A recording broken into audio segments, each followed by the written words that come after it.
Chapter 490. My situation is different from Ah Yuan's. With Jingwan's reincarnation as a foundation, it was not that unbelievable that she had transmigrated.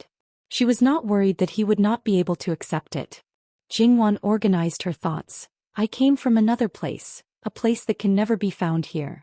When Ah Yuan came back, he transmigrated through time. It's as if time went back. I probably transmigrated through space. Space, how do I explain it?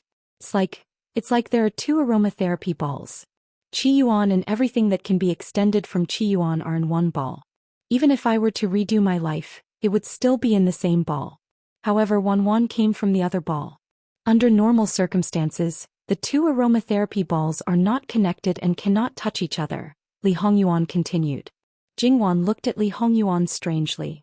His ability to understand was amazing. After all, Jingwan did not know what was going on. If she had to explain it, she might not be able to explain it better than this.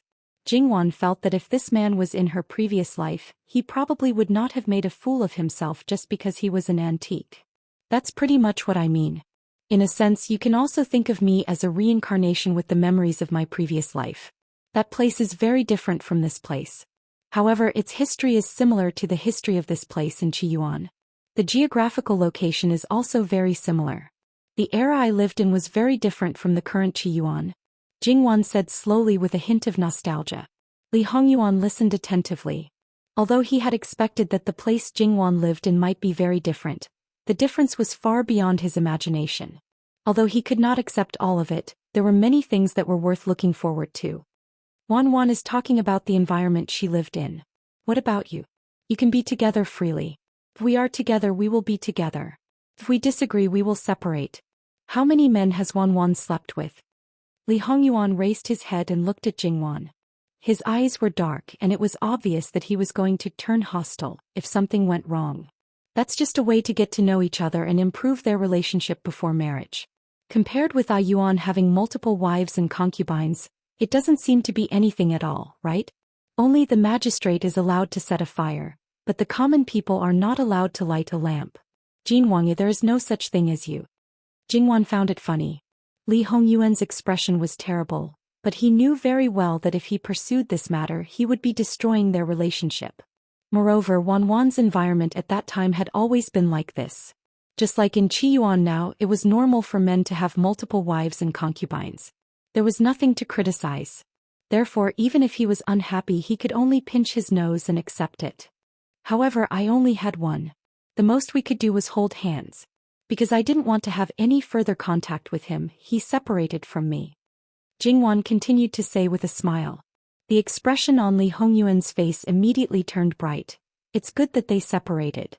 That kind of brat who only thinks about molesting women, what's the point of staying? Wan should have separated from him earlier. Jingwan gently rubbed Li Hongyuan's face with her fingers. She chuckled and did not speak. As long as he was happy, it was fine. So Wan did not get married? No. In our country, the law has a requirement for the age of marriage. In our country, women are 20 years old. When I left that world, I was already over 20 years old. However, I did not think about getting married. Moreover, there is no rule that states that you have to get married when you reach the age of marriage. Choosing to be single for a lifetime is not a problem. Of course, the premise is that there will be no relatives nagging. Wan's family must be very rich, right? Li Hongyuan knew how the environment affected a person. It shaped a person's temperament and formed a person's behavior and habits. Since Wan was already over 20 years old at that time, many things had already been formed. She had been in the Luo family for more than 10 years. The things that were deeply ingrained in her bones were very difficult to change, especially when Li Hongyuan saw how tenacious and unyielding Jingwan was. The more she was like this, the more difficult it was to change some things. You can say that. After all, I'm also the son of an official. Although the difference between the officials there and Qiyuan's officials is huge, there are more or less similarities. Moreover, my father's position isn't considered low and is definitely different from ordinary people. He has high expectations for me. After all, at least on the surface, he only has me as his child. He wants to nurture me into the most outstanding socialite so that he can use me to climb up the social ladder. Naturally, I have the best upbringing. Jingwan's expression was indifferent. Obviously, she did not have a good impression of that father. Wan seems to know some things that people with better conditions should not know. Did something happen in her family later? Yes. Jingwan raised her head and sank into her memories with a hint of sadness. He betrayed my mother. He had an affair with another woman and appeared arrogantly in front of my mother. However, my mother originally wanted to divorce him. In that place, it was normal for couples to divorce if they did not get along. After the divorce, both parties could remarry. However, that man was an official, so it was impossible for him to do that. After all, monogamy was the law. It was not easy for my mother to divorce him. After a long tug-of-war, when the results were about to be out, both of them met with an accident at the same time and died. Only my grandmother and I were left. Not long after that, it was revealed that he had colluded with the bandits. However, he was dead, so everything was over. After all, he would not be implicated, but his family property was seized. Those bandits seemed to have suffered losses because of him. After he died, those bandits naturally found me and my grandmother. I lived a wandering life with my grandmother for a period of time. My grandmother was a woman from a scholarly family and had an excellent upbringing. Because of her earnest teachings, I did not go astray. However, my grandmother's originally healthy body had already collapsed and she passed away a few years after that. During that time, I lived a very bad life and was muddle-headed. Then one day I seemed to have suddenly fainted. When I regained consciousness, I knew that the original me was most likely dead and reincarnated, but I seemed to have forgotten to drink Mengpo's soup. I still remember everything from my previous life. Jingwan lowered her head and looked at Li Hongyuan. Her eyes were slightly red. Wan, you have me now. Moreover, the Luo family is also your relatives. Most of them are good people. Li Hongyuan said softly. It was no wonder that she did not like concubines since she was young. She was also particularly disgusted by men who were fickle in relationships. She was particularly close to Madame Luo. I know. In fact, my grandmother in my previous life has already passed away. I have nothing to worry about. My grandmother in my previous life and my grandmother now are quite similar in some ways. It is undeniable that in the beginning, I was close to my grandmother because of the transference of affection. After a long time, my feelings for her are also real. If you miss Madame Luo, you can always take the time to go back and visit her. Oh, you're suddenly so generous. Who was the one who pulled a long face and was unhappy because I stayed in the Luo family for a long time? Jingwan teased. The sadness in her heart dissipated a little. Li Hongyuan snorted coldly. How long can Madame Luo live? In any case, the one who will be by your side for the rest of your life will be me. Jingwan paused. Yuan, thank you. She lowered her head and kissed Li Hongyuan's lips. Just a word of thanks is enough? But other than this, I don't have anything else. After all, I'm yours. I've given you my whole life. These words could be said to have greatly pleased the living king of hell. What do you mean you don't have anything else? I'm not yours. The big Jin Qinhuang Fu isn't yours? Jin Qinhuang, whose sweet talk skill was maxed out, really pleased Jin Qinhuang Fei. Some feelings began to linger again. Jingwan decisively changed the topic. Since Yuan's fine brushwork is so good, why don't we cooperate on a painting? I'll paint you and you paint me, how about it? Painting a portrait of Li Hongyuan could be said to be the peak of Jingwan's fine brushwork. Especially the first portrait, the surreal style. In the future it would be difficult to surpass that level. Why not? Li Hongyuan got up and pulled Jingwan's wrist, walking behind the table again. You first or me first? Why don't we do it together, one for each person? After each person finishes, the other person will fill in the other half. Let's see who's the final one is more harmonious and perfect. The idea is good. However, if Wan loses, don't cry. Li Hongyuan's slender and powerful fingers scratched the tip of Jingwan's nose. Jingwan lightly patted his hand away. I'm not a person who is jealous of talent, how can I cry? Besides, even if my painting skills are far inferior to yours, but this is not something that can be won by just relying on painting skills. After all, without discussing the layout in advance, any situation can happen. Thus, it is still unknown who will win and who will lose. Is that so? Then this husband will wait and see. Li Hongyuan smiled lightly, handsome and compelling. Jingwan moved her line of sight and curled her lips. Although she had long been accustomed to it, but when it suddenly happened occasionally, it was still unbearable. Li Hongyuan had never cared much about his appearance, but it felt good to be able to mesmerize his wife. Each person occupied half of the table, working separately. Perhaps in order to cooperate with Jingwan, Li Hongyuan deliberately slowed down his speed, and the paper was also smaller. Thus, in the end it did not take long to finish half of the painting. In the end they almost stopped at the same time. They looked at each other and from their expressions, it could be seen that they were quite satisfied. When they saw each other's painting they were slightly stunned. Then they looked up at each other and smiled. At this moment, it was really an incomparable tacit understanding. This was because both of their layouts were relatively conventional and it was easy to add the other half. It was enough to show that they were considerate of each other and did not deliberately think of ways to make things difficult for each other. More coincidentally, the layouts of the two paintings were very similar. In the end, when the paintings were completed, it could be said that it was the same person who painted two similar paintings. However, the other half of the painting should have taken longer than before. In fact, it was not so. It was just as smooth and confident. In this way they spent half a day in the study. Later, when Nanny Gong came to tidy up the study, she finally calmed down. The princess and the prince did not really quarrel. Nanny Gong did not know how to paint, but she had the ability to appreciate paintings. This painting was obviously done by two people. Although the prince's fine brushwork was beyond her imagination, she did not find it strange. After all, she did not like the prince's style of doing things, but she did not deny that he was extraordinary in all aspects. After that, Mama Gong realized that her Wang Fei's gaze towards her was a little strange. However, she did not try to find out the reason. She did what she was supposed to do. Her gaze did not change. And she strictly adhered to her professional ethics. Jingwan thought to herself, Nanny Gong has been specially trained and is a secret guard. Her composure is not comparable to ordinary people. I used to think that Nanny Gong's temperament was like this, but it turned out that it was not the case. There was a special training in it. Nanny Gong, let the people get ready. We'll go to the Luo family in the afternoon. After hearing what her husband said, even if it wouldn't happen right now, Jingwan still couldn't remain indifferent. It was as if she would not be at ease if she did not take a look. Yes, Your Highness. Nanny Gong replied and prepared to leave.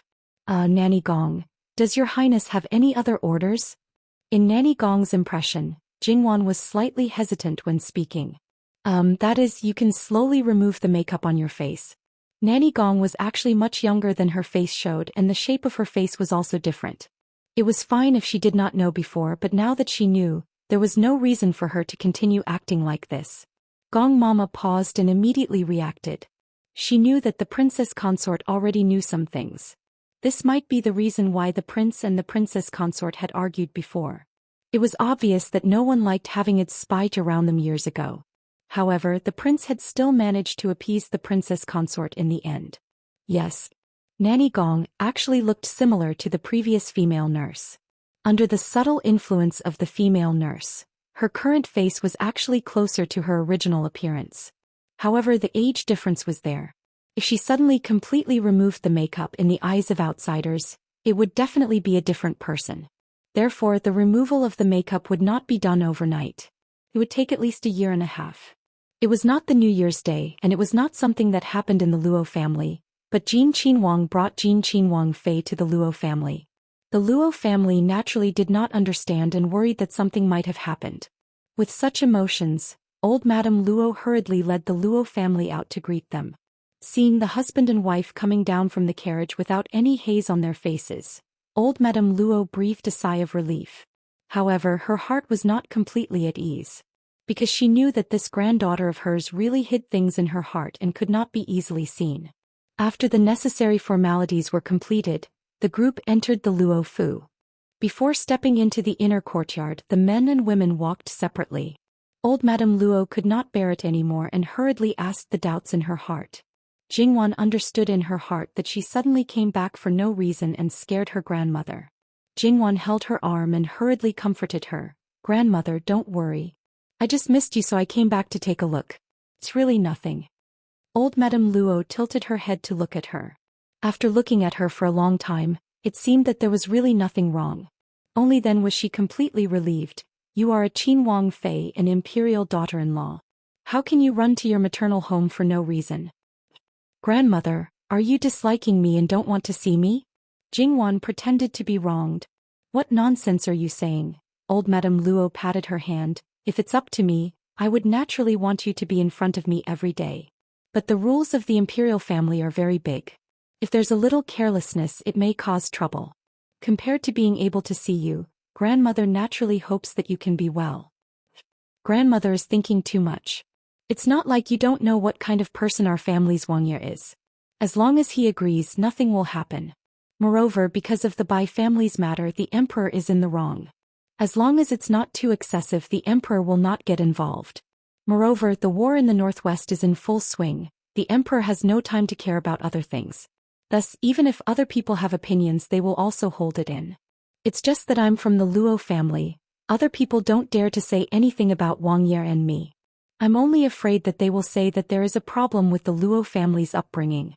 It's just a few words of gossip, there's no need to care about it. The person who said this is their own heart that is sour. However, don't rely on Jin Qinhuang's favoritism to do whatever you want. Grandmother's words are wrong. It's because I have something to rely on that I should take advantage of the opportunity to do more things that I want to do. Preposterous reasoning. If you continue like this, be careful that Wang Ye will be tired of you one day. In the end, this was what old Madame Luo was most worried about. It won't happen. Wang Ye and I are very good. Moreover, it will change. No matter how careful we are, it will change. If it doesn't change, it will always be tolerant. All right. With this mouth of yours, there aren't many people who can out-talk you. As long as you feel that there's no problem, then do as you please. Jingwan beamed and nodded with a little pride. Old Madame Luo sighed in her heart. This granddaughter, not only was she spoiled by Jin Qinhuang, her temperament was also becoming more and more exposed, and her temper was also rising. Good, very good. It must be said that Jingwan's change was not only felt by old Madame Luo. Old Madame Luo wanted to talk to Jingwan like before, and then send her to talk to the other young people. Jingwan was not sent away this time. If grandmother's spirit is good, we will stay here and disturb you. Old Madame Luo had some doubts in her heart, but she couldn't think of a reason. All right, as long as you don't dislike this old woman for being stuffy. This time don't mention Jingwan. The other people also hurriedly said no and spoke in a joking manner. The atmosphere was harmonious. Jingwan's words were actually less than before, but the others didn't notice. At this moment, Jingwan was really grateful to her own husband. The grudge in her heart towards the person he first fell in love with, who was not the present her, was also dissipating little by little.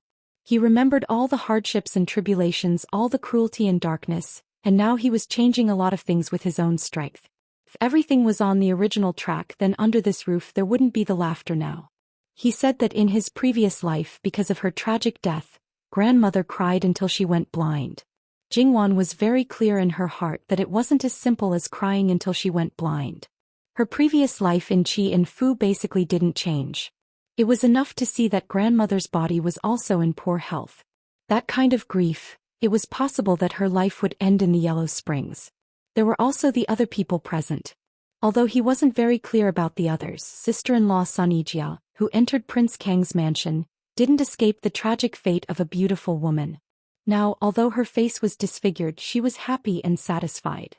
Her daughter was more than 1 year old, and the little girl especially picked the good-looking parts of her parents to grow. She was a great beauty, and when she grew up she might become a femme fatale. Sun Yijia was already preparing to have a second child, and maybe she was already pregnant. When one didn't know, one would do what one should do. But when one knew, even if it didn't happen at the moment, one couldn't be indifferent. Jingwan herself couldn't help but let her imagination run wild. She also understood why her own husband was still unable to forget. Jingwan sat upright and didn't intend to leave. Li Hongyuan also didn't call anyone to urge her, and the others couldn't drive her away. Therefore, until the several men of the Luo family went to the yamen, the first reaction of Luo Peishan and the others was, "What happened?" To them, Li Hongyuan wasn't in the mood to kindly explain. It wasn't until they ate dinner, sat down and rushed before the curfew, that Jingwan and Li Hongyuan returned to Jin Qinhuang Fu. Luo Shangshu expressed that he was a bit confused and asked his old wife, "Why did third girl come back with Wang Ye?" Wanwan said that she missed us. Since she was idle, she came back to sit. Is there really nothing? If there was nothing, could she wait until he went to the yamen? But if there was something, why did she leave without saying a word? Old Madame Luo frowned. To be honest, she wasn't very sure.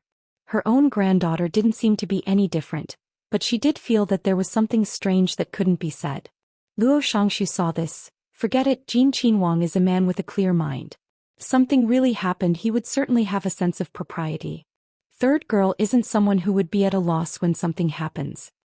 The husband and wife both pressed this matter down and didn't mention it. They would wait for a few more days. If it really was a big matter, there wouldn't be no movement at all. Perhaps it really was nothing. No one stipulated that when a married daughter came back with her husband, they must leave at a certain time. On the carriage back to the Wangfu, Jingwan quietly leaned in Li Hongyuan's arms. What's wrong? You came back to take a look and your mood is down? No, it's just that I can't walk out for a while. It will be fine after a few days. That's why I say you women are like this. That heart, it's like glass, very easily broken. That's right, you men's hearts are so hard that even a boulder can't compare. Jingwan didn't even think as she lightly retorted. Li Hongyuan held her hand and put it on his chest. Feel it, is it hard? Jingwan pinched twice but didn't pinch. His muscles were really not much different from a boulder. Isn't it just a boulder? Jingwan was unconvinced and patted twice. Li Hongyuan grabbed her hand. Don't tease me casually. I didn't do you in the study this morning. Do you want this husband to do you now? Jingwan felt a certain someone's body had a reaction and lightly spat at him. Pervert. That's right, your husband is a pervert and he especially likes you. Jingwan didn't come out of his arms. In fact, she also needed to do something to divert attention. She approached his neck and stuck out her pink tongue to lick it. She smiled and said, "This is teasing. Hey, don't move." Jingwan held his hand. Wait until we go back. Li Hongyuan narrowed his eyes a little dangerously. On purpose? Jingwan's eyes curved into crescents as she smiled. Li Hongyuan gently rubbed her flexible waist. Tell me, how many days do you plan to not get out of bed? If you really make me unable to get out of bed, you will suffer from kidney deficiency. Jingwan whispered in his ear, her breath smelling like orchids. She even mischievously licked his earlobe. The strange feeling was too obvious. Li Hongyuan tilted his head slightly and said, even if you don't get off the bed, it doesn't mean that we have to continue to make love. Let's have a good time and then continue after a few hours. For example, we'll start when we go back. When you can't move anymore, we'll rest and continue tomorrow morning. Wanwan, tell me, if we do this repeatedly, how long can your husband last and how long can you last? Jingwan's heart trembled at the end of his low and hoarse voice. When he teased her, he only needed to lower his voice. But what about her? This was the gap between them. However, now was not the time to talk about this. Thinking about the meaning of his words, Jingwan couldn't help but soften her waist by 9 points. She secretly wiped away her sad tears. Sure enough, she was still looking for trouble. Yuan, do you think I didn't say anything? No, my ability is questioned by my own wife. No matter what, I have to prove it properly. Yuan, I was wrong really. Jingwan wanted to cry but had no tears. Well, this can wait a few days. Li Hongyuan indicated that he would listen to his wife now.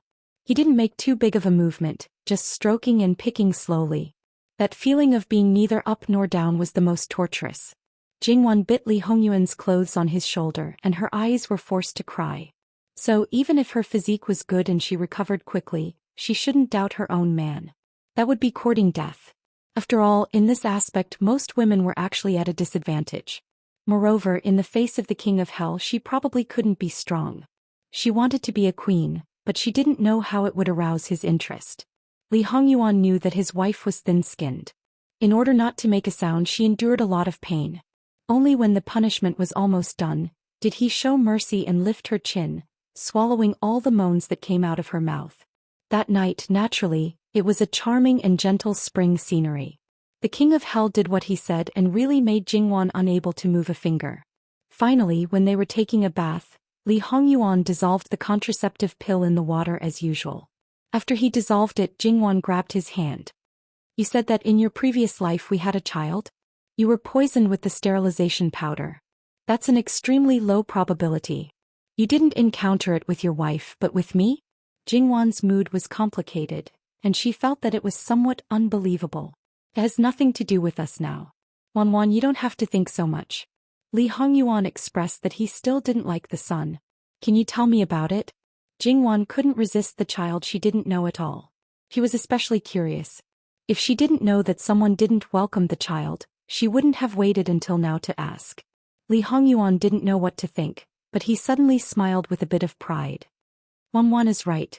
We were husband and wife for one night, but you got pregnant. Can be seen that even if you married someone else, you should have the deepest bond with me. Jingwan was angry. She was talking about this. Don't try to change the topic. How is the child? Li Hongyuan's expression turned cold. I was the last to find out about the child. You were on the run the entire time you were pregnant with him. You were so skinny that you looked like a bag of bones, but the child was not bad. Do you know how the child was born? According to the last guard left by Fu Yunting, you cut it yourself. Your physical condition didn't allow him to be born smoothly. If you didn't ask me to take good care of him, I would have strangled him to death. I wasn't clear-headed at that time, so I didn't know the specific situation of his birth until later. Otherwise he would have died. He and I were cut open and taken out of the mother's belly. The meaning is completely different. Yuan. Jingwan didn't know that she would deeply hurt him.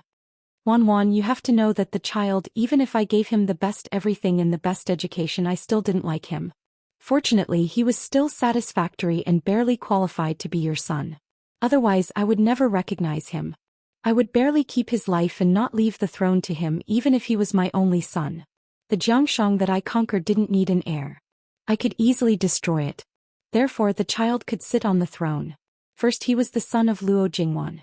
Second, he was qualified to be Luo Jingwan's son. It had nothing to do with him being the only heir of Li Hongyuan. This was probably something that no one thought of. If they knew, those ministers didn't know how many hairs they would pull out.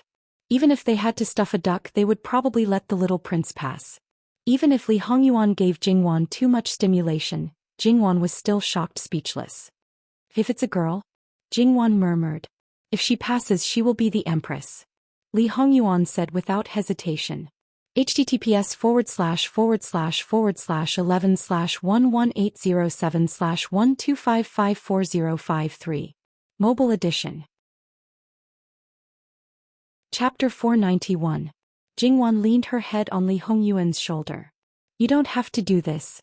Then why don't I take in 2 concubines now and have a bunch of concubines? Wanwan, what do you think? Li Hongyuan was exceptionally calm, so calm that it was cold. How dare you?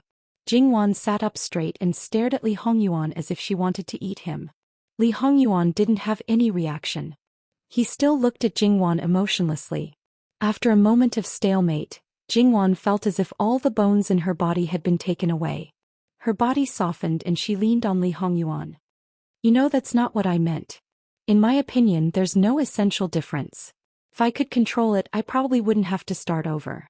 As the lifespan of my previous life came to an end, everything would come to an end. What's there to redeem? What's there to continue the previous fate? If you were in my shoes, what would Wanwan choose? Li Hongyuan raised his hand and placed it on Jingwan's head, gently stroking it.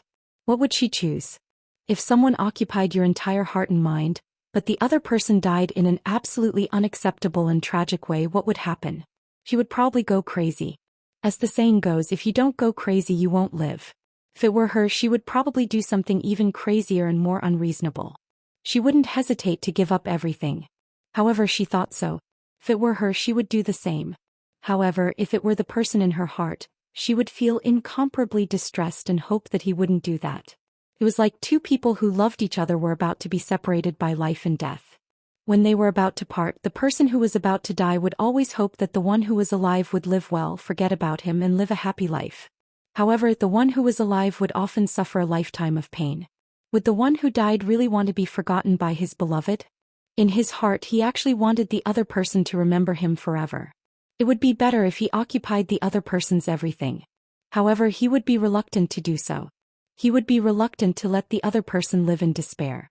Jingwan hugged him tightly and gave him the answer. Li Hongyuan smiled. Your husband is a selfish person. I don't want you to do anything, Wanwan. The more you do, the happier I will be. How many people usually had such a selfish appearance, but when it really came down to it, it was likely that they would have a completely different appearance. She was still curious, but Jingwan didn't ask any further. After all, that child didn't exist to them right now. She couldn't bring herself to touch the scars of this man that she had placed at the top of her heart for a child that didn't exist. As for their children in the future, they had to have at least one. After all, according to this man, without a qualified heir, he would destroy everything in order to not let others take advantage of him. There was nothing more terrifying than this, alright? What would be considered as destroying? It definitely wouldn't be just shaking the Qi Yuan's imperial court. That situation would definitely be many times more serious than the current battle between the Qi Yuan and the Xiongnu. That would be a real disaster. Even if it would only happen after her death, she didn't want that to happen. They would die, but there would still be relatives in this world. Thinking about them falling into turmoil and suffering, they would probably die with grievances. Whether the successor was qualified or not was one thing. They had to have a successor first. Once they had a successor, as long as it wasn't a real piece of rotten wood, they could do everything they could to make it pass. Jingwan felt that, based on their genes, unless the child was very unlucky and had some defects, it was unlikely that it would be a piece of rotten wood. However, it was useless to think about it now. Not only was the situation unstable and her body still immature, but the most important thing was that she needed someone's consent. Every time he personally dissolved the contraceptive pills, and the one who made the pills was probably Gongjiu. If she asked Gongjiu to change the medicine, this man would probably know in seconds. Therefore, it was completely impossible for her to secretly get pregnant, so she could only wait. Perhaps when the dust settled, his state of mind would be different. Thinking about it, Jingwan became drowsy and her consciousness became blurred. Then she didn't even know when she fell asleep. Li Hongyuan gently carried her up, but his expression was unusually cold. He wiped the water droplets off her body and put her on the bed. He leaned over and kissed her eyes. Then he nimbly put on his clothes and went out. Your Highness. Outside the door, Nanny Gong looked at Li Hongyuan, who was unusually frightening and was a little frightened. Keep an eye on the princess. If she shows signs of waking up, light another calming incense. Don't let her know that I have been out. Yes, Your Highness, please come back soon. You know, the princess can't sleep well without you by her side. Li Hongyuan took a look at Nanny Gong. This kind of care was a little strange, in fact. Without saying anything, he turned around and left. His sleeves drew a cold arc. Nanny Gong watched the dim light turn the corner and disappear completely in front of her. Then she entered the room and checked on Jingwan's situation. She put down the bed curtain and turned off the light. Then she went to the bathroom and cleaned it up, especially the bath water with calming medicine. Li Hongyuan was going out. What was more important was what happened during the day. Li Hongyuan was worried that she couldn't sleep well, so he prepared in advance. Because the medicine was put in very secretly, Jingwan didn't notice it. She was a little surprised that she slept so well. She thought that she would have insomnia. So, I'm actually heartless. Even if the sky falls down, I won't worry? Jingwan teased Li Hongyuan. It doesn't matter. I don't mind. Li Hongyuan closed his eyes and hugged Jingwan. Sleep a little longer. It's getting late. Wan, do you want me to do something? Thinking of Li Hongyuan's theory of not getting out of bed, Jingwan decisively chose to close her eyes and stay in his arms obediently. Li Hongyuan waited until Jingwan was quiet before he opened his eyes. If Jingwan saw him now, she would definitely be shocked. His originally deep and enchanting eyes were now covered with a layer of dead black fog. On the whites of his eyes, there were clearly visible blood vessels. To a certain extent, these could no longer be considered human eyes. In reality, Li Hongyuan didn't need sleep. He needed time to recover. He couldn't scare Jingwan. In the time he left the residence, 3 lions, 2 tigers, a few leopards and a few crocodiles died in the precious beast garden. Only those who had witnessed the scene would know how bloody and terrifying the scene was. In their eyes, Li Hongyuan was not a human. He was a killing god, a demon god.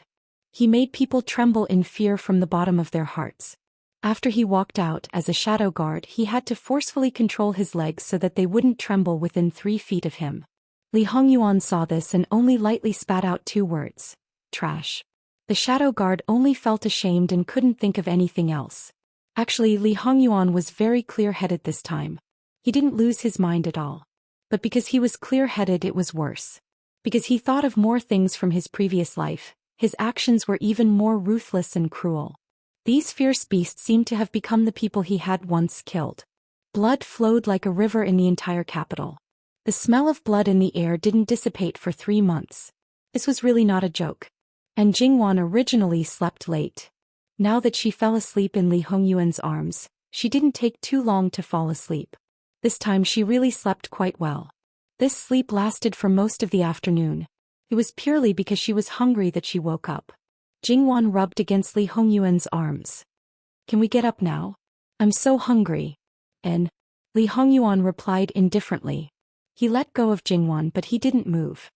Why, you still don't want to get up? Jingwan wrapped her arms around his head and touched his nose with her nose. Li Hongyuan also stroked Jingwan's smooth and delicate back. I don't want to move. It wasn't a rare thing for the king of hell to laze in bed. He had done it occasionally in the past. Then get up and eat something before you sleep. Her voice was even lower with a nasal sound as if she was about to fall asleep again. Jingwan had no choice. Anyway, he moved quickly. It wouldn't be too late to call him when the things were almost ready. Jingwan got up quickly, then put down the bed curtain and called the maid in to help her freshen up. Because Li Hongyuan didn't get up, everyone's movements were very light, but it didn't hinder them from doing things quickly. Jingwan finished tidying up and got up.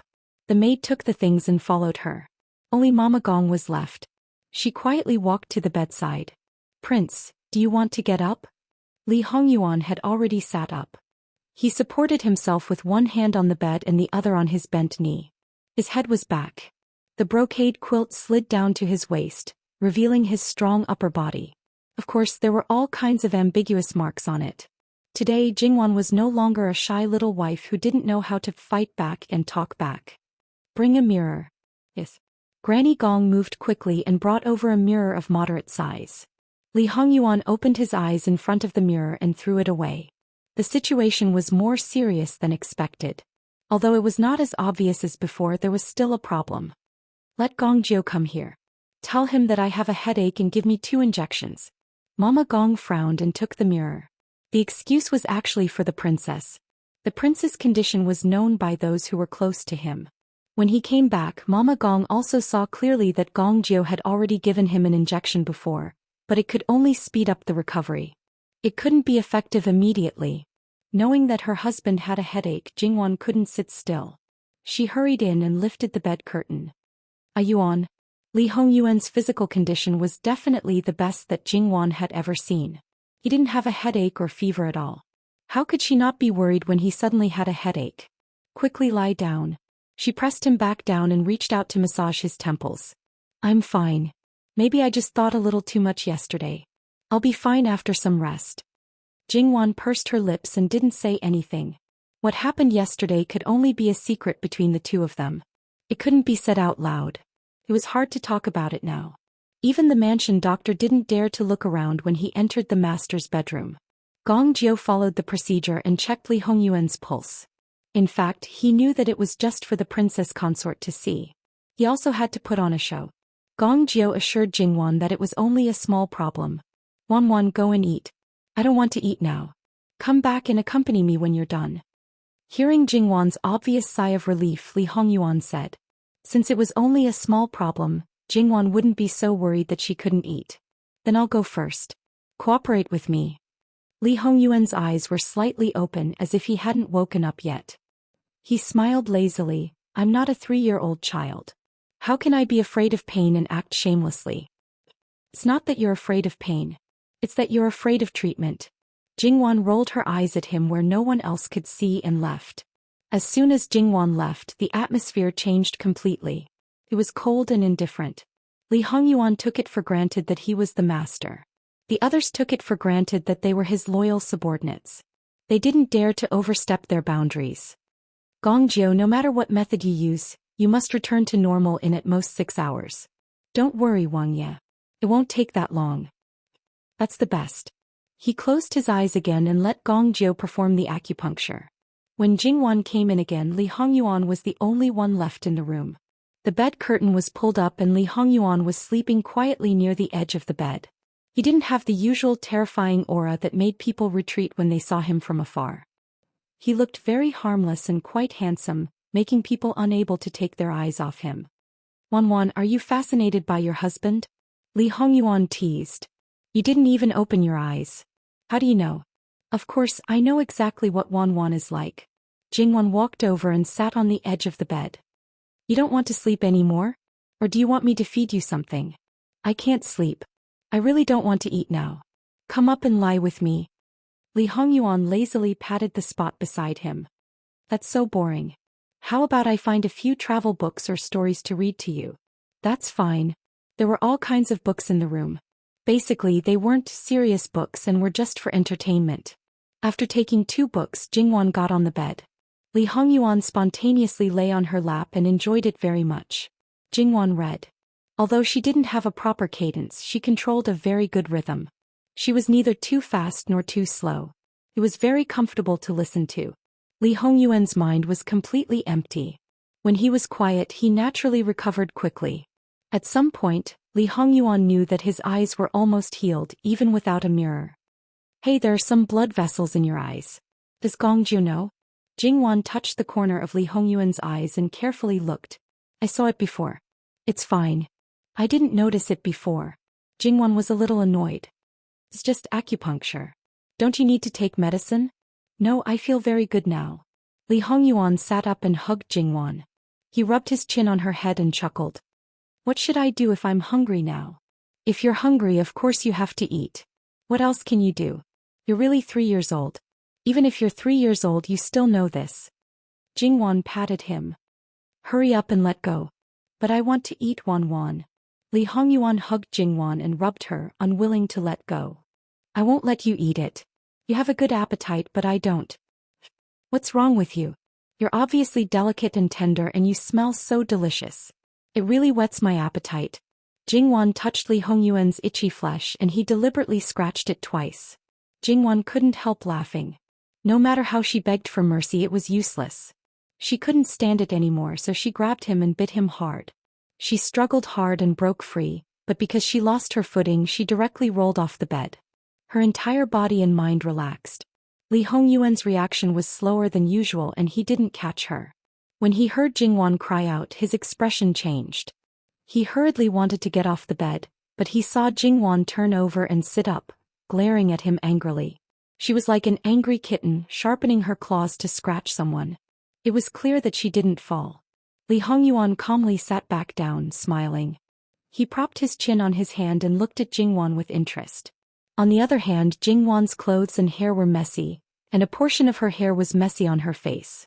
She looked like a little crazy woman. The more Li Hongyuan looked at her, the more amused he felt. Then he simply laughed without restraint. Gong Mama heard Jingwan's cry of pain and unconsciously rushed in. When she saw this scene, she didn't know what to say. Young people these days, really? Gong Mama went forward to help Jingwan up.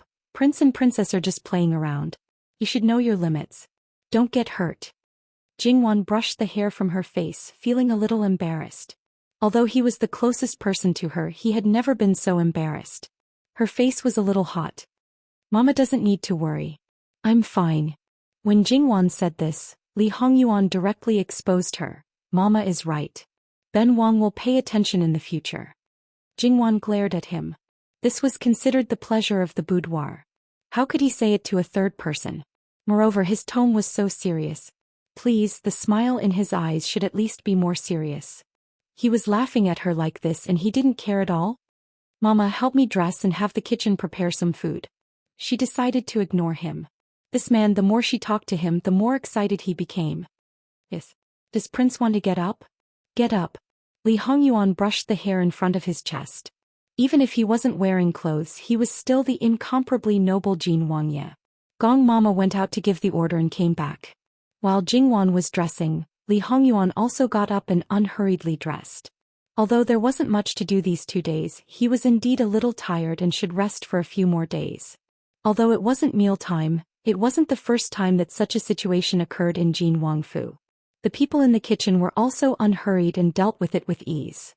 At the dining table, Li Hongyuan drank a little wine. The war just started, the situation is not too chaotic. Wan, take some time and send away all the servant girls around you. Jingwan nodded. The originally scheduled time was around this time. Just in time to make some people happy. Jingwan was quite teasing. Li Hongyuan didn't care. They followed Ben Wang. Ben Wang has been looking for a wife for more than 10 years. Their level is still far from it. Jingwan almost spat out the food in her mouth. This was not shameful but proud. Jingwan was completely desperate about this man's face. However, at Jingwan's side there were Mei, Lan, Zhu and Zhu, Baishao and He Mei plus Fu Rong. Among the first four, Qing Zhu was the most lively. She was originally a 17-year-old girl, but she refused to marry no matter what. Speaking of which, there was no one by her side who gave her a bad example, so how could she have such an idea? As for He Mei, she seemed to have a tendency to grow a little crooked. She became more and more passionate about martial arts and didn't like men. Then there was Fu Rong, a brothel girl who was violently disfigured. She originally didn't want to marry, let alone now. Usually when Jingwan went out, she basically wouldn't follow. As for the remaining four husbands, other than Imperial bodyguard Qian, there was one who was part of Jingwan's dowry, one who was also a bodyguard of the Wang Fu, whose parents were servants, and one who was the son of the steward of the Wang Fu's outer courtyard. They were all personally supervised by Jingwan. She called the four people in front of her. Because she was bullied by Li Hongyuan, she couldn't do anything to men, so she didn't treat these people with respect. Facing Jingwan's coldness, the four people were a little scared. Other than Imperial bodyguard Qian, who knew the reason, the other three people were a little at a loss. What did they do wrong to make Wang Fei unhappy? Even if Imperial bodyguard Qian knew, he couldn't do anything. Wasn't it right to take the blame for Wang Fei? Besides, they were going to marry the people around Wang Fei, so they had to accept it. Jingwan was cold, but at most she would say a few words verbally. Compared with the fighting power of the King of Hell, they were really too weak. Among the four maids who were going to be married, only Qinglan had parents and brothers. So, Nanny Gong and Jingwan's wet nurse were probably needed to act as the maternal family to send them off. As for the men, it was best to have elders. If there were no elders, she would find a way to deal with them. According to Jingwan's idea, the four maids should be married slowly one by one, at least in 2 rounds. However, Li Hongyuan rejected the idea without hesitation. My 4 maids, Wanwan, are going to be married at one time. Wanwan has her own people.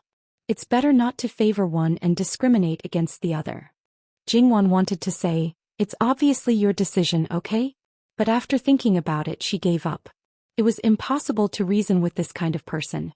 If they were going to get married together, then they were going to get married together. Therefore, the Luo family still paid attention to Jin Wangfu to see if anything happened. As a result, in nearly 10 days, Jingwan's maids were going to get married. This was the biggest thing. Well, it was really a waste of effort. Nothing happened at all. After all, it was a matter of the Wangfu and it was only the maids getting married. Naturally, it wouldn't cause any waves. Lu Qingdi also sent people to pay attention to the situation of Jin Wangfu. Although that evil creature's son was still angry with him, he didn't cause any trouble, so he didn't care anymore. There were a lot of government affairs plus the war in the northwest. He was so busy that he didn't have time to enter the harem. Coaxing his son and whatnot could be delayed. In reality, as Li Hongyuan expected, Lu Qingdi wouldn't really disregard the people and soldiers of the northwest just to harm Fu Yunting. Battle reports came in one after another. In reality, Fu Yunting was worthy of being called a tiger from a family of generals. When he arrived at the front lines, he used thunderous methods to stabilize the situation. At the same time, he also carried out a moderate counterattack and won. Although it wasn't a big victory, it still had an encouraging effect when Qiyuan was retreating. At least it didn't make the Qiyuan army think that the Xiongnu army was invincible and flee. In reality, whether it was the imperial court or Fu Yunting, they all knew that the situation wasn't so optimistic. Because the Xiongnu army was fighting too smoothly, to a certain extent, they were slacking and underestimating the Qiyuan army. Fu Yunting only won because he caught them off guard. When the Xiongnu army started to pay attention, it would only be harder to fight later. Lu Qingdi didn't know much about military affairs. Because Fu Yunting won the first battle, his face was gloomy. Those who didn't know the reason thought that he knew the key point, so he didn't have a good expression. Therefore they all tried to persuade him. In the process, they also broke apart the things inside and flattered Lu Qingdi, saying that he knew how to use people well. Lu Qingdi didn't bat an eyelid and understood the situation inside clearly. However, when he was flattered, he almost vomited blood. If his original intention was like this, he could accept it calmly. The problem was that this wasn't the case. When he heard the flattery, it sounded like mockery. However, he couldn't reveal his true feelings. In order to stabilize the people's hearts, some courtiers suggested that Lu Qingdi should play up this achievement appropriately. Lu Qingdi waved his hand and allowed it. Obviously, in his heart he held Fu Yunting up so high that it would be tragic if he fell down. Especially when he knew some of the actual situation. Once he failed, the exaggerated merits this time could be pinned on his head, thinking that he was lying about the battle achievements. At that time it would be more than just one crime. However, Lu Qingdi's imagination was beautiful. The problem was that he had a son who was good at making things difficult for him. Therefore things wouldn't go as he wished. Regarding Fu Yunting, this was only the beginning of his grievances. As time passed, Fu Yunting would only get more and more successful. Lu Qingdi could only continue to hold on to him and find an excuse to punish him, but the courtiers and the people wouldn't allow it. In the end he would probably be like the previous emperors of Qiyuan. His scheme failed and he would make the Fu family into a position that couldn't be touched easily. To a certain extent, it was quite strange that the Fu family was able to survive until now. Of course, no matter how fierce the war in the northwest was, to the people in the capital, they would still do what they were supposed to do. Eating, drinking, playing, indulging in a life of luxury. On the surface perhaps they would restrain themselves a little, but in private, without seeing the cruelty of war, it was useless to just listen to it. However, there was another person who couldn't sit still at all, and that was He Zhihai. While the northwest was fiercely fighting, he was holed up in the capital, moldy. That's right, moldy. There were too many aristocrats in the capital, and if he wasn't careful he would provoke someone he shouldn't provoke. He Zhihai also knew this, so he tried his best not to go out. After all, he was actually someone who would get into trouble for no reason. That's right, some troubles would come knocking on his door for no reason. He Zhihai himself didn't know how it came about, so he was also depressed. If it was just this, then it would be fine. The problem was, the door of Jin Qinhuang Fu was also close to him, just like at the very beginning. He Zhihai wanted to use the old method to block people, but he couldn't do anything about it. He Zhihai felt that he was about to go crazy from holding himself in. He wanted to volunteer to fight, but unfortunately he didn't have the qualifications to go to court. What He Zhihai didn't know was that he didn't even have the chance to submit his memorial.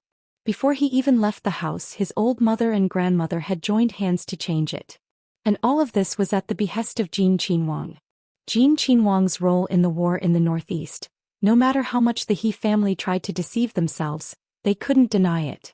If Jin Qinhuang needed it, then they simply couldn't refuse. And for the past few months, Jin Qinhuang didn't make any movements, so the He family could only hold back. Now, after receiving Jin Qinhuang's instructions, even if He Zhenwei hadn't returned, the He family couldn't be negligent.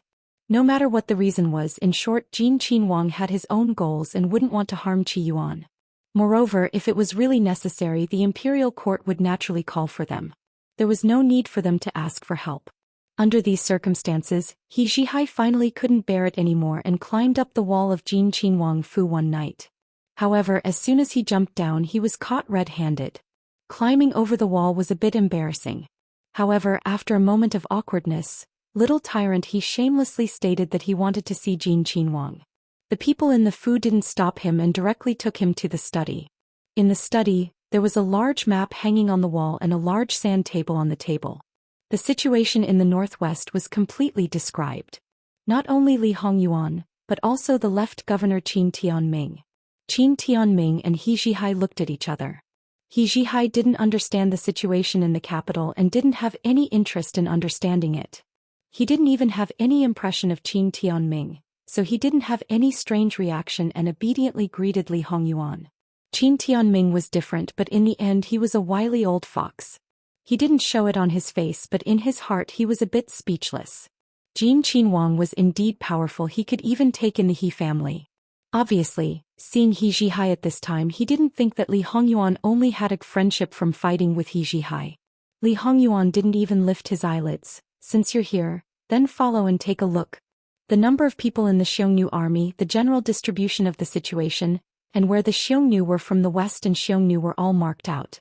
I can't say that it's 100% accurate, but it's 80% accurate.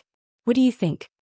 Qin Tianming was shocked at Li Hongyuan's ability to grasp information. It must be known that the current situation of the imperial court regarding the Xiongnu army was only sporadic, but Jin Qinhuang was able to reach this stage. Therefore, the other princes were being played in the palm of his hand. It really wasn't wrong at all. At this time, the princes who hadn't left the palace yet were actually lucky. They weren't like the other elder brothers who were almost played to death but still kept in the dark. Therefore, towards his son-in-law, Qin Tianming's heart was filled with sympathy. He Zhihai didn't have that many thoughts. Who is this Jin Qinhuang the only person who could make him lie down so easily. Therefore, no matter what kind of shocking thing he did, wasn't it a matter of course? As a qualified fanboy, he only needed to think about the questions asked by the person he revered. Isn't the battle line a little too long? When we first received the urgent report, it was only within one county. Now it has expanded to 3 counties. The Xiongnu people's appetite is really not small. After that, Li Hongyuan inserted some small flags into the sand. They were the deployment of Qi Yuan's troops. Each flag represented 10,000 people. After this, the situation became even more obvious. Qi Yuan's troops have been completely scattered. Qi Yuan's troops are actually better in terms of overall combat power. Against the Xiongnu people, the more scattered they are, the more disadvantageous it is. Qin Tianming looked at the sand table and pointed with his finger. Is Fu Yunting in this position now? Yes. Li Hongyuan inserted the small flag that represented the commander-in-chief. Fu Yunting is in the right position. After all, there was a pass behind him. If the Xiongnu army couldn't pass through the pass, it would be very difficult for them to enter Qi Yuan. Although it wasn't that there was no other way, it wasn't suitable for marching. Even if they used a small group of surprise troops, they might be wiped out by Qi Yuan's troops who were familiar with the terrain. In Fu Yunting's layout, there was definitely this step. That's right. However, the situation is still quite disadvantageous. After all, he is young and has never led an army before. I don't know if he can command the troops well. Qin Tianming frowned. Whether he can or can't, we will know based on his performance. The situation is just disadvantageous. It's not a one-sided disadvantage. There are many ways to turn the situation around. Li Hongyuan threw away the remaining small flags in his hand and sat behind the desk. He clasped his hands and looked at the sand table. His expression was unusually calm. Your Highness, are the Xiongnu people and the Xiongnu people at odds? He Zhihai stared at the sand table for a moment and asked. Odds? That can't be. Aren't their troops mixed in many places? If they are really at odds, shouldn't they go their own way? It's obviously a smokescreen. If our troops can see that they are at odds, it will be easy for us to come up with a battle plan. Once their alliance splits, as long as we pin down one side, the other side will be replaced by Qi Yuan's troops. Compared to the Xiongnu people's bravery, Qi Yuan is better at scheming, He Zhihai said. Young General He, are you guessing or are you certain? Qin Tianming asked solemnly. Of course it's just a guess. I know nothing about the war in the northwest. I'm just looking at this.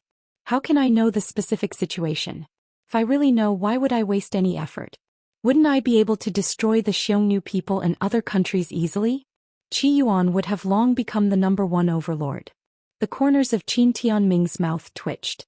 Even if he was a deep-fried dough stick, there was nothing he could do about these very creative young generals.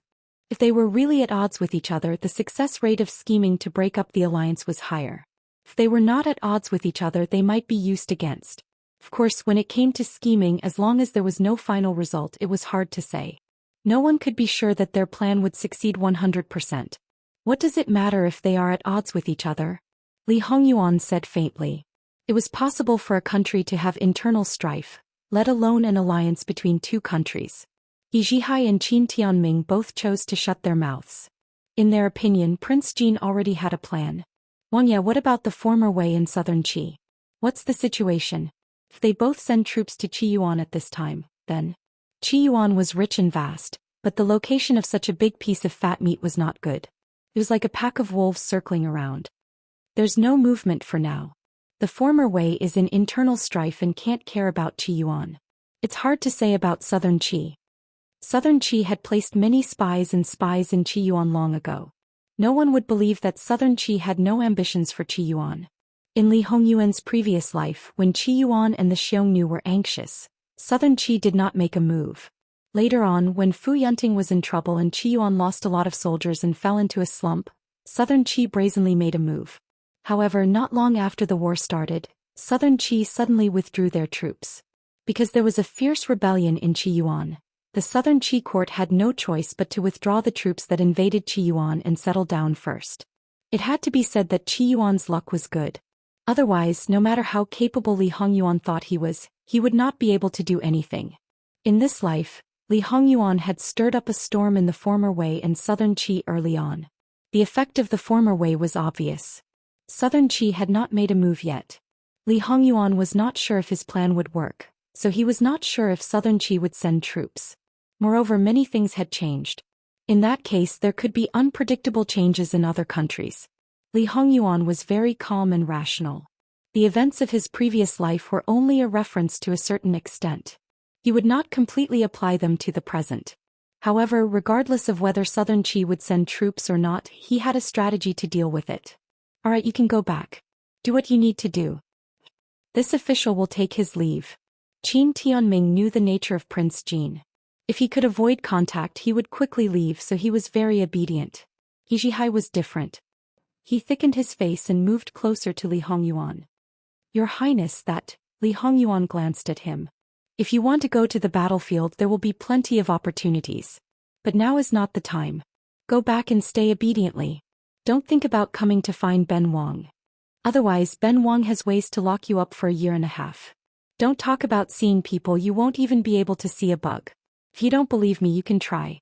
https://11/11807/125733370. HTML. After making a report, please wait patiently and refresh the page.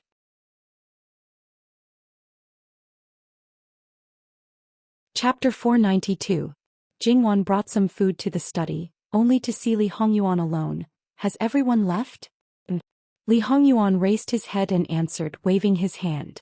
Jingwan put the things on the table and walked forward. Li Hongyuan pulled her into his arms. Wan, what do you think of the current situation? Su Kong pointed at the sand table. Yuan thinks too highly of me. This thing I definitely don't understand the slightest bit. It doesn't matter if you don't understand, you can learn, no one is born with it. Then Li Hongyuan explained to Jingwan, minding his own business. Speaking of which, Jin Qinhuang usually didn't have this kind of temperament of seeing the wind and rain.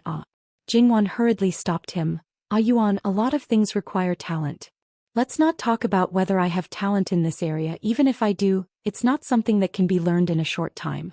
Moreover, Yuan, you have to know that there aren't many all-rounders like you in this world. Wan's compliments this husband accepts. Li Hongyuan chuckled. Wan, you don't have to belittle yourself, you know this sand table originally came from your hands. Jingwan raised her eyebrows. I thought that this thing was already popularized in Qiyuan. Making something is just taking advantage of my previous life. After all, it's something that even children can have. It's different from fighting a war. But if you let me do logistics, that is, military supplies and fodder, it shouldn't be a problem. But I definitely still need to learn. No need to learn. Wan can learn without a teacher in this area. For example, in her previous life, she did a good job of delivering fodder to the northwest, establishing her prestige among a group of men. Unfortunately, she stood on the wrong side, although her position wasn't chosen by herself. Otherwise, perhaps she could rely on her weak body to set off a different storm. Is that so? There's a chance I have to try. Jingwan actually knew what Li Hongyuan was referring to. After all, he mentioned it before. If there's a chance. Li Hongyuan smiled but didn't speak. But how could there be such a chance? In his previous life there was no other choice, but now it was completely different. How could there be a need for her to do such a thing? It's already late, still not resting? I've already finished dealing with your official business.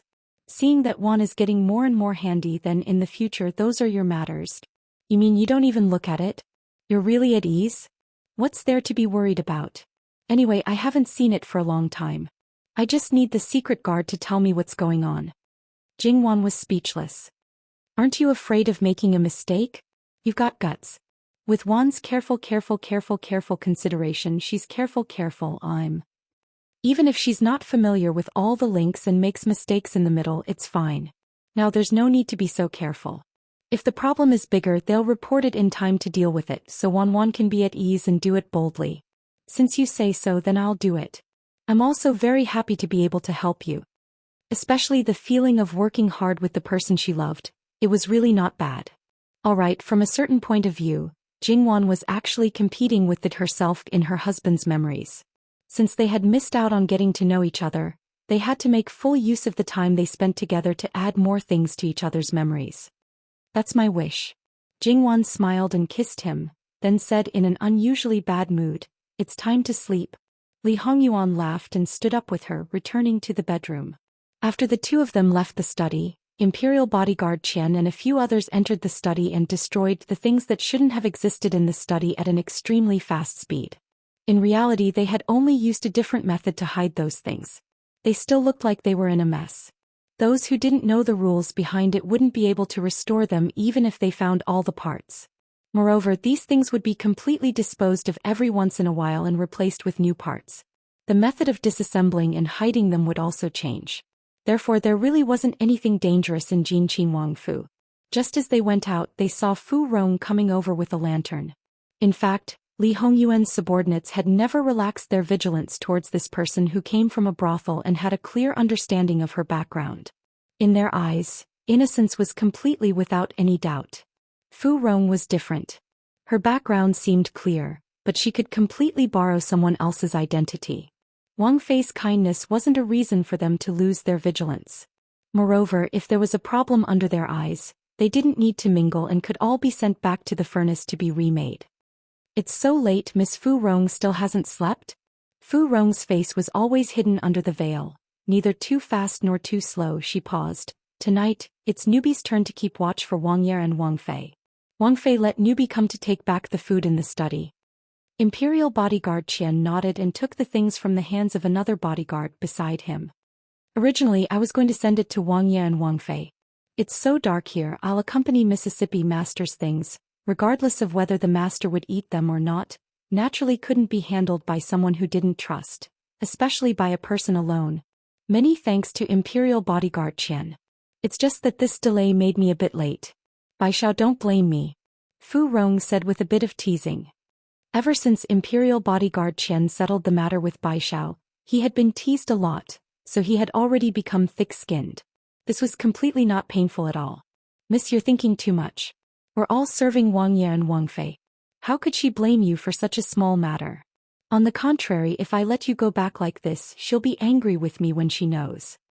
After saying a few words like this, when they really went back, they were a few steps away from each other, keeping a distance from each other. They didn't say anything along the way. In the end, the food was given to Fu Rong in front of Nanny Gong. Imperial bodyguard Qian is a man who has tender feelings for women, Nanny Gong said lightly. Imperial bodyguard Qian's forehead was immediately covered with cold sweat. "Nanny, are you praising me or harming me?" "Of course I'm praising you. Although the girls around the princess are slaves, they are actually more delicate and precious than many girls from humble families. When they get married, they are all given good titles. You rough men should be more respectful and help them when you meet them." Is there anything wrong with Nanny's words? They definitely had a deep understanding of the power of this female bodyguard. Originally, as a secret guard, she was much older than all of them. Logically speaking, she was not suitable to be a secret guard. However, she was more outstanding than most of the men. Moreover, as a secret guard, they basically did some shady business. However, this female bodyguard was as upright as usual and always talked with a serious face, which often made people speechless. To be honest, more than one person was relieved that the female bodyguard was sent to serve Wang Fei before she married into Wang Fei's family. In fact, more than one person was relieved that the female bodyguard was sent to serve Wang Fei for more than a year. In addition, the female bodyguard had been loyal to her duty and put Wang Fei first in everything as if she didn't know them. Now, she had no scruples? "Nanny, you're right. I'll definitely talk to my brothers when I return." As the head of the guards, Imperial bodyguard Qian should lead the way. However, it's okay to lead the good side. As for the bad side, it's better to remind them not to follow suit. Nanny Gong seemed to have no intention of letting him go at all. This implied meaning made Imperial bodyguard Qian's liver tremble. He seemed to understand that she was referring to him seducing Bai Xiao, but he didn't dare to confirm it. Imperial bodyguard Qian actually felt that he was wronged. He was just helping out occasionally, and the number of times he met her could be counted with one's fingers. He didn't have any hope at all. Who knew that Bai Xiao would take a fancy to him? Wasn't this irrefutable evidence of his seduction? He caused the female bodyguard to set her eyes on him. "Imperial bodyguard Qian, do you not understand what I mean? I understand. Nanny, don't worry. I will definitely. So, Imperial Bodyguard Qian also knows that he has done something bad. So, you are still doing it knowingly? The sweat on Imperial Bodyguard Qian's forehead became more and more obvious. He wanted to run away immediately. Jingwan had seen enough of the drama behind the curtain. She laughed foolishly and then walked out. Imperial Bodyguard Qian, go back and rest. Imperial Bodyguard Qian felt as if he had been granted amnesty. I'll take my leave. He ran away. It's just a small matter. Nanny, you don't have to take it so seriously. Jingwan knew that Nanny Gong was a little brooding about the private relationship between Imperial Bodyguard Qian and Bai Xiao. Of course, evil practices should be absolutely eliminated. Especially those who follow the example of their superiors. They should be punished properly. Well, Jingwan indicated that she didn't know what to do with Nanny Gong. You're right. If there's anything wrong with these people, you can scold them. Nanny Gong wanted to say something but stopped. However, she still abided by her duty. Her master didn't allow her to lecture them. Jingwan's eyes fell on Fu Rong. Take these things and share them with the others. You don't need to keep watch tonight. Just come over early tomorrow. Yes, Your Highness. Fu Rong never disobeyed Jingwan's words, no matter whether it was right or wrong. Nanny, you should also rest early. Jingwan lifted the curtain and entered the room. Li Hongyuan's eyes fell on Jingwan. Your nanny really wants to lecture me. Follow the example of their superiors? What do you mean? Jingwan was surprised. Is it improper to visit a lady's room at night? Jingwan remembered now. Before they got married, this bastard had really done this kind of thing, and it was more than once. You deserve it. I'm really sorry. This time it's definitely more than what Wanwan knows. Jingwan's face was a little dark. In this case, there must be more times that she didn't know. When was the earliest time? The earliest time? Li Hongyuan thought for a while. When you first came to the capital the night of the fire in the flower market. He didn't hide it at all and wasn't afraid of Jingwan's revenge. At that time they weren't engaged yet. Jingwan wanted to slap him. You can't stop me, you can't protect your daughter's reputation, and I can't tell you. It made you dislike me. Thinking about it, you as a nanny are really aggrieved. Li Hongyuan said lightly with a hint of ridicule. Nanny Gong didn't like him. As for Nanny Gong, who once stopped him from getting close to Jingwan, Li Hongyuan also didn't like her. Li Hongyuan, that's enough. What? You know that I won't be able to find anything even if I dig up the old scores, so you're proud, right? It would have been better if he didn't say it. Now that he said it, Jingwan vaguely remembered that there seemed to be a few nights when she was sleeping in a daze. She seemed to have dreamed of being intimate with a man. She remembered that pair of eyes very clearly. At that time she was still wondering why she would have such a lewd dream. After a long time it wasn't a dream at all. It was really a dream. She was really angry. Wanwan, you can return it now. This husband doesn't mind at all. Li Hongyuan deliberately pulled at his collar. Return it? If she returned it, she would be taken advantage of. Who told her to be a woman? She was born weak in this aspect. The best way was still to ignore him. The living king of hell tried to provoke his wife's anger so that she would take the initiative to settle accounts with him. From there he would take advantage of her and then do some shameful things. However, his wife didn't fall for it. But as a natural carnivore, the living king of hell never had the personality of waiting for the fatty meat to fall into his mouth. If the mountain doesn't come, then come to me. I'll just go to the mountain. How simple was that? The next day, because the horse track hadn't set the time for the next horse race, there was actually someone who had the guts to directly come and ask. Of course, going to Jin Wangfu, this kind of thing, the average person didn't have He Jihai's ability to go alone. That was because a few dandy had made an appointment. All their courage seemed to have completely withered when they walked to the gate of Jin Wangfu. Trembling with fear, they pushed and shoved. Should they withdraw? Should they withdraw? Should they withdraw? Should they withdraw? However, before they could decide, the people of Jin Wangfu took a step forward and politely invited them in. It wasn't that Jin Wangfu had opened the door to welcome guests. To them, Jin Wangfu was simply like a dragon's pool and a tiger's den. After all, when they were guests with many people, Jin Wangfu wouldn't have noticed them. Now it was completely different. After entering, they didn't know where to put their hands and feet. It had to be said that these people were usually like devil incarnate. Even if it was their own father, they could choke and stomp their feet. The servants of Jin Wangfu who served tea and refreshments also felt that it was strange. It must be known that since the opening of Jin Wangfu, this kind of thing was considered the first time. Although there was He Zhihai as the vanguard before, it was different. Every time He Zhihai came, he would be directly brought to the martial arts arena, tidied up by their own Wangye, and then directly thrown out without even a cup of water to drink.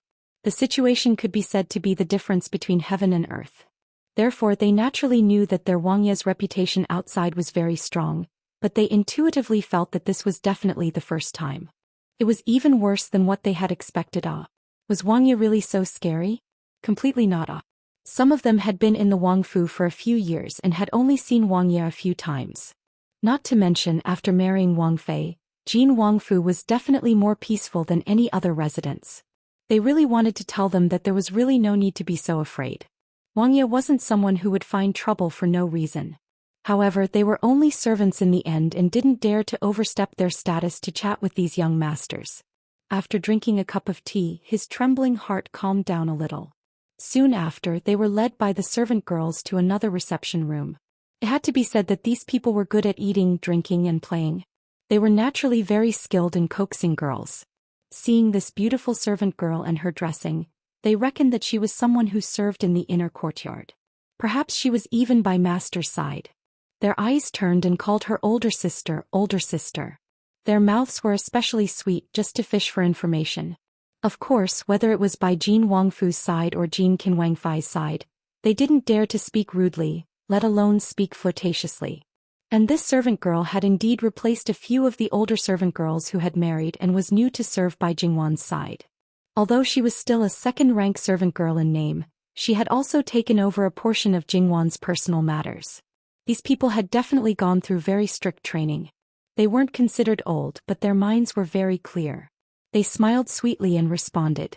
The things that they wanted to know but were not important were all said. It gave people a feeling that it was very easy to fish for information. In the reception room there was a screen. Only then did they know that the one who received them was Jin Qinwangfei. That heart that almost reached their throats finally settled down. After sitting for a while, Jingwan arrived and said a few polite words. These dandy were dandy, but they were also very good at flattering and currying favor with people. Otherwise, with their virtue, how could they still have their old mother and grandmother at home to protect and dote on them dearly? At this time they also had a sense of propriety in flattering Jingwan. It had to be said that Jingwan had never lacked people flattering and currying favor since she was young. Especially after marrying into Jin Wangfu, there was Mu-en, that number one lackey. Mu-en was basically well-behaved at Li Hongyuan's side. In front of Jingwan, it was almost like tearing off his face as a human and swallowing it. Jingwan was not used to it at first, but after a long time she calmed down. The flattery of servants and the compliments of these young masters were definitely two different things. The starting point was completely different. Jingwan also felt it for the first time and felt that it was a bit novel. After chatting for a while, the atmosphere became more harmonious and they finally talked about the main topic. It was no wonder that these living ancestors were so enthusiastic about the horse race. Exciting, fun and lively things were really not easy to find. Although there was a gambling nature in it, the horse race was an elegant thing. However, this thing was not something that anyone could organize. Because if one was too greedy for money, if they were not careful, it would attract the dissatisfaction of those in power and it would also cause many people to be jealous. Jin Qinwang was in a very special position and no one could easily touch him. Moreover, Jin Qinwang had a lot of money and there was no need to worry that he would fake it for money. To a certain extent it could be called fair and just. This was something that others could not do. Whether one lost or won, it was not entirely based on luck. Based on various reasons, it was impossible for others to imitate this. These people just wanted to have a horse race every day. If there was no movement in the next round, they could only brace themselves and come. Some of the rules are being adjusted. If there are no accidents, this time should be set on the first day of each month. You can also listen to the general situation. That is, in the future there will be no more post. Those who are willing to let their horses participate can go to the manor to sign up. The number of matches will be set to 10. The champion of each match will compete once again for a total of 11 matches. Excluding other people's betting horses, the top 3 will be rewarded. At that time, all the registered horses will be numbered and the horses will be drawn to decide the horses that will participate. Each horse must be at least 2 matches away from being able to participate again. Of course, if there are less than 100 horses in a particular match, there will be no drawing of lots. In addition, the owners of the horses will be anonymous. In addition to the horse race, there will also be equestrian performances. Regarding this point, the nature is similar to opera and is only for the public to watch. Then there will be the day of the second day when the horse race will be open to settle personal grievances. It will probably be a horse fight between two people. That is the general situation. In terms of the details, it will be further improved. That Wang Fei Nyang Nyang, according to your meaning, anyone can sign up? Of course not. As for the specifics, we will make arrangements. These people naturally look down on businessmen. If they were pulled in now, there would probably be a lot of complaints. However, there was still room for manipulation. After all, businessmen were so rich that it would be a pity to let them go. Moreover, in order to not cause any accidents, there would be restrictions on the bets. As long as it involved gambling, there would always be people who would not care about it and would make a mess and lose their family fortune. Sure enough, the membership system still had to be brought out. First, they had to figure out the family's property and apply for the corresponding level. According to the level, the maximum amount of bets could be set. If it was not within the level, no matter how rich they were, they could only bet the minimum amount. Jingwan was careless and distracted. Sure enough, she was also a money grubber. Of course, when Jingwan said this to Li Hongyuan only said that she was soft-hearted and did not see anyone who opened a casino and limited the amount of bets. Jingwan retorted that she opened a horse farm, not a casino. Li Hongyuan gave her 4 words. Deceiving yourself and others. Well, regardless of whether she was deceiving herself or others, she still had to have a bottom line. However, these people did not care about the rules. As long as they could get the answer they wanted, it was enough. However, 3 times a month, wasn't it a little too little? Well, the horse farm did not belong to them. They had no right to question this point. Then will it start from the first day of next month? There are only 2 days left. Will it be too late? Why don't we postpone it to the 11th? The Dragon Boat Festival is coming soon. It will be too late. How can it be too late? It doesn't conflict with the Dragon Boat Festival at all. Jingwan laughed. Well, then I will have to trouble you to go out and tell others about this. No matter what the situation is on the first day of the month, just treat it as a joke. Wang Fei Nyang Nyang, rest assured. Leave this matter to us. We guarantee that on the first day of the month, it will be lively and will not be desolate. Other matters might not be like this, but on this matter each and every one of them was extremely enthusiastic. Without using a single copper as an advertising fee, in a very short period of time, all the people in the capital who should know about it knew about it. And at Jin Qinhuang's manor, there was a long queue. Although they had not seen the horses yet, but each person had at least 1 horse. Some even had 7 or 8 horses. That night, the number of horses that Jingwan received for the registration had already exceeded 300. Jingwan looked at Li Hongyuan. I really underestimated the people of the capital. At this time, playing like this, aren't they afraid that the emperor will get angry? You don't care about it, but it's hard to say about the others. Say, if the emperor completely tidies them up, can't our horse farm be closed? It doesn't matter. When the time comes, I will go and plead for leniency for them. Li Hongyuan said rather calmly. Was it to plead for leniency or specifically to anger Laozi? Jingwan once again lit a candle for Lu Qingdi. This impeachment report, as expected, was sent to Lu Qingdi's imperial desk the next day. Speaking of which, this impeachment report was not necessarily deliberately not going with Li Hongyuan. Speaking of which, it was still a loyal duty. Sitting in that position with so many things happening in the capital, one could not ignore it. Lu Qingdi's eyebrows were throbbing. However, after thinking about it, he still suppressed this matter and pretended not to know. Some courtiers were originally prepared to persuade Lu Qingdi that the current war situation was good. If all entertainment activities were banned, wouldn't it be suspected of singing pessimistic about the war? It was also extremely unfavorable to stabilize the people's hearts. Moreover, the precious horses raised by each family were basically not in the ranks of war horses. Thus, there was no need to care so much. From this, it could be seen how powerful the living king of hell was. Even the courtiers spoke up for him. The result of biting Jin Qinhuang and not letting him go was far more serious than letting him go. The Bai family was the best portrayal. Although the Bai family had only themselves to blame, the reason was still the same. Even if there was no cuckold on top of their head, they could still be cuckolded. This kind of thing did not necessarily need evidence. It only needed to create some rumors to cause a devastating blow. It should be known that because of the Bai family, many men were paranoid, especially those who only had one seedling at home. They almost really caused trouble. Moreover, when some people investigated, they really found a problem in the backyard. It's just that the emperor really favored this son. He didn't need the courtiers to help him explain. His liver was clearly angry, but he still didn't flare up. Not only did he not flare up at Jin Qinhuang, but the other courtiers were also the same. They were not reprimanded by Lu Qingdi because of the evil spawn in their family. At this time nothing happened. Instead it was a bit uncomfortable. However, no one had masochistic tendencies. It was naturally best to live in peace. For this kind of result, the living king of hell expressed a bit of regret. Under this kind of situation, the first horse race after the new rules were set was held in full swing. Seeing this kind of scene, who would think that the borders of Qiyuan were raging with the flames of war? And because it was a new rule, people didn't understand the horses. Those who bet were completely relying on their feelings and luck. Of course, before the race, all the horses that participated in the race were first looked at by people. If there was a Bolu, then sorry, it was destined to win. Of course, the premise was that there weren't two similar horses that were unlucky enough to be drawn into the same race. And if the more favored horse happened to have a little problem, then sorry, the Bolu lacked luck and could only admit that he was unlucky. As the saying goes, horses of 1,000 li were common, but a Bolu was not common. Those who truly understood horses and could see the advantages and disadvantages at a glance were the minority of the minority.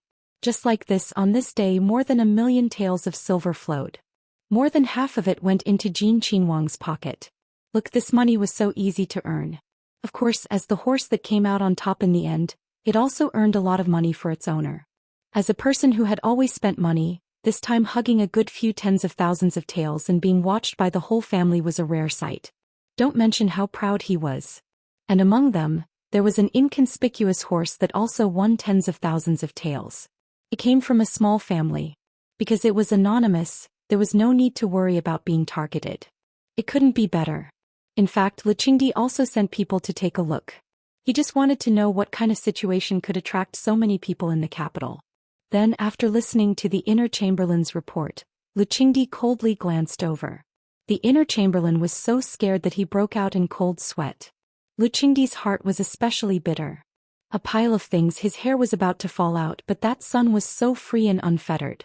He was so angry that he wanted to fiercely whip that evil creature. However, he didn't dare to do it. After all, that evil creature still didn't give him, this old man, a good face. As an old man, he could be considered as the only one. Then gradually, some people found that it didn't seem to be a bad thing. For most people, although they lost some money, the evil creatures in the family spent less money. First of all, they didn't go out to fool around all day.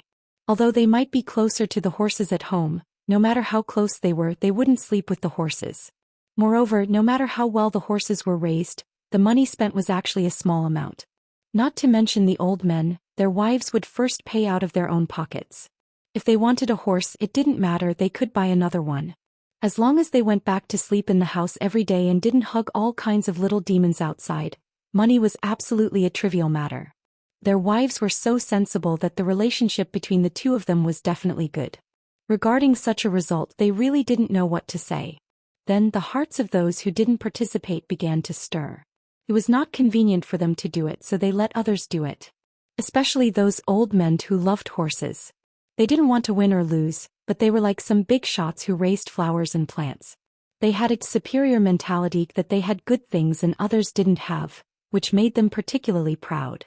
When such a situation occurred, Li Hongyuan also knew that it was time to take action. The next day, Jingwan sent someone to send a banknote of 200,000 taels of silver to Lu Qingdi. The war in the northwest was anxious and his daughter-in-law was anxious, but there was nothing she could do.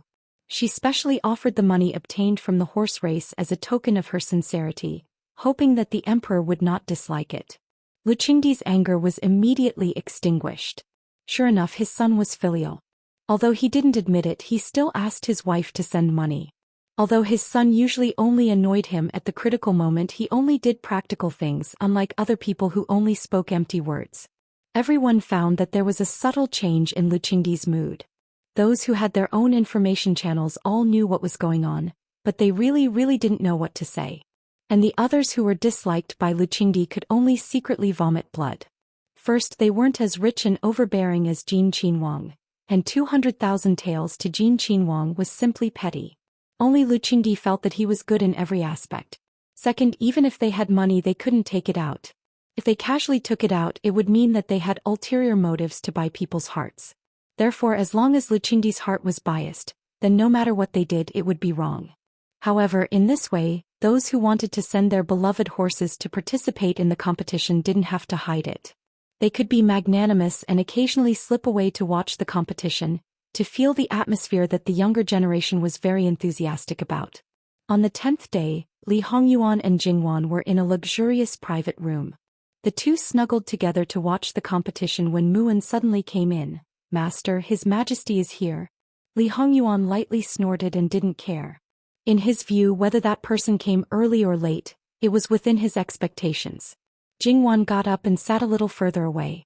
Since a certain emperor wanted to visit incognito and didn't let them know, wanting to give them a surprise, then they would also pretend that they didn't know. When Lu Qingdi came in, Muan hurriedly greeted, "This servant pays respect to His Majesty. 10,000 blessings to His Majesty." Jingwan also pretended to just know and hurriedly got up. "Greetings to Fu Huang." Then Li Hongyuan slowly got up, his face cold. "Greetings to Fu Huang." Li Hongyuan's indifference came from the bottom of his heart. Lu Qingdi only thought that he was still angry and awkward, so he didn't get angry at all and was even in a good mood. "This place is actually not bad." Jingwan glanced at her husband, obediently took over Lu Qingdi's topic, and explained some things to him with a smile. Lu Qingdi nodded occasionally and glanced at his evil son from time to time. His son also wanted to save face. As his father, he couldn't expose him or he would really fly into a rage out of humiliation. He praised Jingwan's gift of 200,000 taels of silver. Well, everyone knew that he was praising his son. Li Hongyuan coldly snorted, "She's the only one who's meddlesome and thinks about nonsense all day long. The treasury will not lack her 200,000 taels of silver." "Your Highness is right," Jingwan responded with a smile. His son said one thing and meant another. He was obviously very concerned, but he pretended not to care. "Yuan, you're wrong. That's your wife's goodwill. 200,000 taels is really a lot." Li Hongyuan sneered again, turned his head and didn't speak. Jingwan helplessly smiled at Lu Qingdi. Lu Qingdi nodded to show that he understood. Jingwan laughed in her heart. "Well, it's totally not the same. You nodded. If you really understood it, I don't know if you can keep it." Lu Qingdi was a certain age and few emperors were in good health. After sitting for a while he had to go to the toilet. Munan was in charge of leading the way. After he left, Jingwan asked with a smile, "Your Highness, what kind of image do you have in Fu Huang's heart?" "What image?" "It's probably that I'm bad-tempered and always causing trouble, but in fact I'm very filial. I put everything on the surface, I'm straightforward, I don't beat around the bush, and I'm also considered smart. That's about it." Jingwan burst into laughter when she heard this. What did he do to leave such an impression on Lu Qingdi? Thinking about it, he had been an emperor for a lifetime and he was still a man of his word.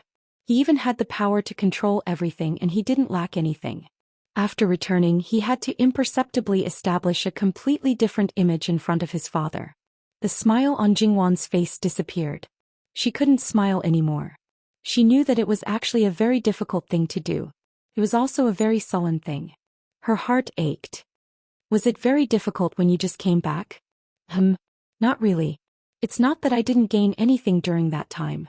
After all, if I didn't learn to endure and endure, I probably would have scared you away when I first saw you. How could I allow you to run away? So the result shouldn't be good. Even if it was hard, isn't it worth it to exchange a few years of hard work for decades of happiness?" Li Hongyuan chuckled.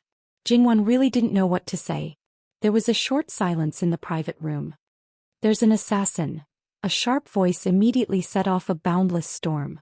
Jingwan's expression changed. She immediately stood up and hurried out with Li Hongyuan. As Li Hongyuan's bodyguards, the safety of Li Hongyuan and Jingwan was of course their first priority. They immediately guarded the two with their swords drawn and were ready to fight. Li Hongyuan narrowed his eyes. The commotion came from the direction of his father's bathroom. He didn't believe that this assassination was aimed at his father. "Let's go." Li Hongyuan personally protected Jingwan in his arms. Speaking of which, once the private room was closed, it was actually very safe inside. However, Li Hongyuan wouldn't let Jingwan out of his sight when there was danger. He would never make the mistake of his previous life a second time. Soon they found Lu Qingdi and the surroundings were already in chaos. In fact, the situation wasn't that bad. It was because these people were afraid of ghosts and wolves that the situation was very serious. Li Hongyuan looked on coldly. As Lu Qingdi was traveling incognito, he didn't bring many people with him. Even so, he was well protected. It was unknown how his arm was injured, but Muan was more seriously injured. His face was ghastly pale. There weren't many people, only 3 of them, and they were dressed in the uniform of the horse ranch staff. However, they were quite skilled. Lu Qingdi's initial injury was probably due to a surprise attack. Li Hongyuan casually drew a sword from the bodyguard. "Get out of the way." Before the others could react, Yu Zhongqing, who was at the front, turned around and grabbed Lu Qingdi, shielding him as he quickly moved to the side. https://11/118071262979 Mobile Edition website.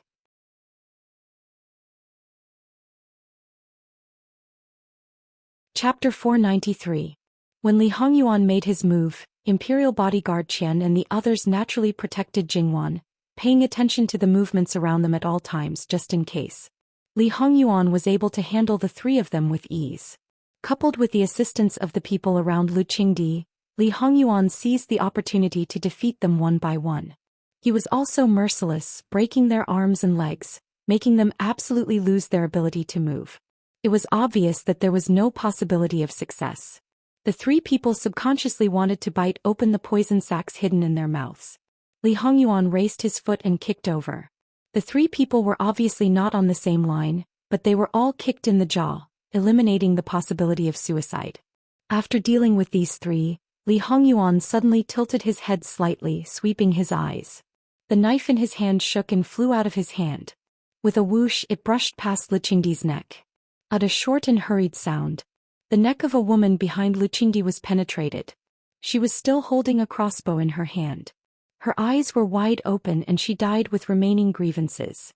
Because of this, Lu Qingdi was so frightened that his hands and feet trembled. If he hadn't just gone to the toilet, he was afraid that he would have lost a lot of face. The bystanders silently moved their eyes away, either looking at the sky or the ground, or paying attention to the people around them. In fact, the target of the person who was killed by Li Hongyuan was actually Jingwan and not Lu Qingdi. This hidden 4th person might have wanted to take advantage of the chaos to make a move. Unexpectedly, although Li Hongyuan was dealing with the 3 people in front of him, he was also paying attention to the situation around Jingwan. When he found that someone dared to make a move on Jingwan, he brazenly made a move, completely ignoring who was in the path of the knife. The scene of Li Hongyuan killing people, Jingwan had seen it before. At that moment he was absolutely an emotionless killing machine. Anyone who touched his territory would not have a good ending. Just like just now, Jingwan felt that his eyes were suffused with a cold, metallic light. No one was born like this. At the beginning, Jingwan was somewhat frightened. At that time she didn't think about this problem. She only heard that Jin Qinhuang was malicious and ruthless. Now that she knew why he was like this, she felt extremely distressed. Clearly she was protected very well just now. Even if he didn't make a move, she would absolutely be fine. But he made a move, to the extent that it drew out the coldest and darkest thing in his heart. "Yuan, Emperor, are you okay?" Yu Zhongqing supported Lu Qingdi and asked with concern. All of a sudden Jingwan seemed to have regained her senses. She clenched her fists and calmed herself down. She moved her eyes away from Li Hongyuan and walked quickly to Lu Qingdi. She held his arm and said, "Father, are you okay?" Just now this daughter-in-law was really scared to death. Fortunately, Wang Ye reacted quickly, otherwise Emperor Mei. Seemingly realizing that she said something wrong, Jingwan slapped her mouth twice. Don't blame Jingwan for letting Leng Qingdi take the blame. She was not only protecting herself, but more importantly, Li Hongyuan ignored Lu Qingdi's safety because of others. That was a big mistake. Then no matter how much Lu Qingdi loved this son of his, once he knew, there would certainly not be a good outcome. No matter how much he loved his son, could it be compared to his own life? And a lot of things that Li Hongyuan had managed in the past would be burned to the ground. Therefore she could only let Lu Qingdi think that Li Hongyuan's actions were to save him. Only in this way could she not make a mistake. Is that so? Lu Qingdi's body was still trembling a little and his speech was not smooth. That's right, these evildoers are really too hateful. Jingwan was still a little scared and looked back as if she had seen something terrible and immediately looked away. Lu Qingdi also looked back slowly. When he saw the dead man holding the crossbow, he immediately agreed with Jingwan's words and nodded. Old Six, you have made a contribution to save the emperor this time. Later I will reward you handsomely. Jingwan slightly breathed a sigh of relief. As long as Lu Qingdi agreed, it was fine. Anyway, in the situation just now, except for herself, probably no one knew what was going on. Even if someone disagreed, it could not be helped. After all, one was the princess and the other was the emperor. No one would think that the assassination target was the princess and not the emperor. Lu Qingdi himself thought so, so he did not doubt Jingwan's words. In this way, the interrogation of the other assassins had nothing to do with them. Quickly call Gong Jiu over and let him take a look at father's wound. Jingwan ordered. Father, take a rest first, bandage your wound, and then escort you back to the palace. What do you think of handing these assassins to the blackguard for interrogation? Old Six's wife, you can arrange it. But his eyes were looking at Li Hongyuan. Jingwan hurried forward, grabbed Li Hongyuan's arm and pinched it hard where others could not see. Your Highness, even if your Highness is angry with father, it has been a long time. Besides, father was considering the overall situation. In father's heart you must be the most cherished. Your Highness, don't you think? Li Hongyuan looked at Jingwan and his eyes slowly became lively. Jingwan also heard most of the words. She forced herself to close her eyes and then looked at Lu Qingdi and said coldly, it's good that father is fine. The subtle change in the process could not be discovered by people who were not familiar with Li Hongyuan. You're done with just one sentence. Why don't you help father to rest and treat his wound? Jingwan seemed to push him angrily. Li Hongyuan wanted to say that he could go to hell. But he knew that Jingwan was trying her best to cover up and whitewash it all for him. How could he ruin everything based on his mood? So Lu Qingdi saw his son coming over reluctantly and unconsciously smiled. His courage seemed to have recovered. Before Li Hongyuan reached out to help him, he grabbed Li Hongyuan's arm. Li Hongyuan restrained himself and did not shake him off. He was in a bad mood now. It was as if he had just come back and wanted to destroy everything, but he had to pretend. He was incomparably sullen. You Zhongqing, you go and guard the 3 assassins. Wait for the blackguard to come and take them. During this time no one is allowed to touch them. I have Old Six here, so there is no need to worry about my safety. Yes, Your Majesty. Yu Zhongqing responded respectfully. He took the 3 assassins and threw them into the nearest private room, guarding the door like door gods. Jingwan and Li Hongyuan stayed by Lu Qingdi's side and let Gong Jiu apply medicine to him. The others were responsible for comforting the people. However, the emperor was assassinated. No matter who the original target was, since Lu Qingdi encountered the assassin, he was the one who was assassinated.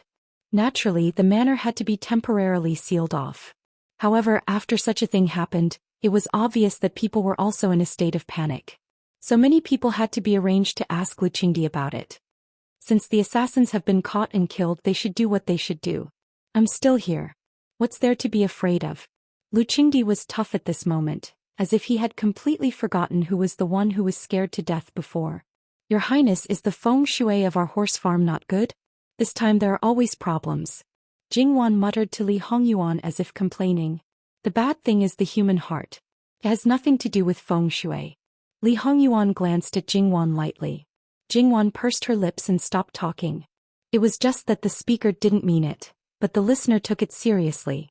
The thing that happened to the Bai family last time also happened here. In Lu Qingdi's heart, he also knew that in fact someone framed him. He couldn't find out the truth, so he suppressed it and didn't continue to investigate.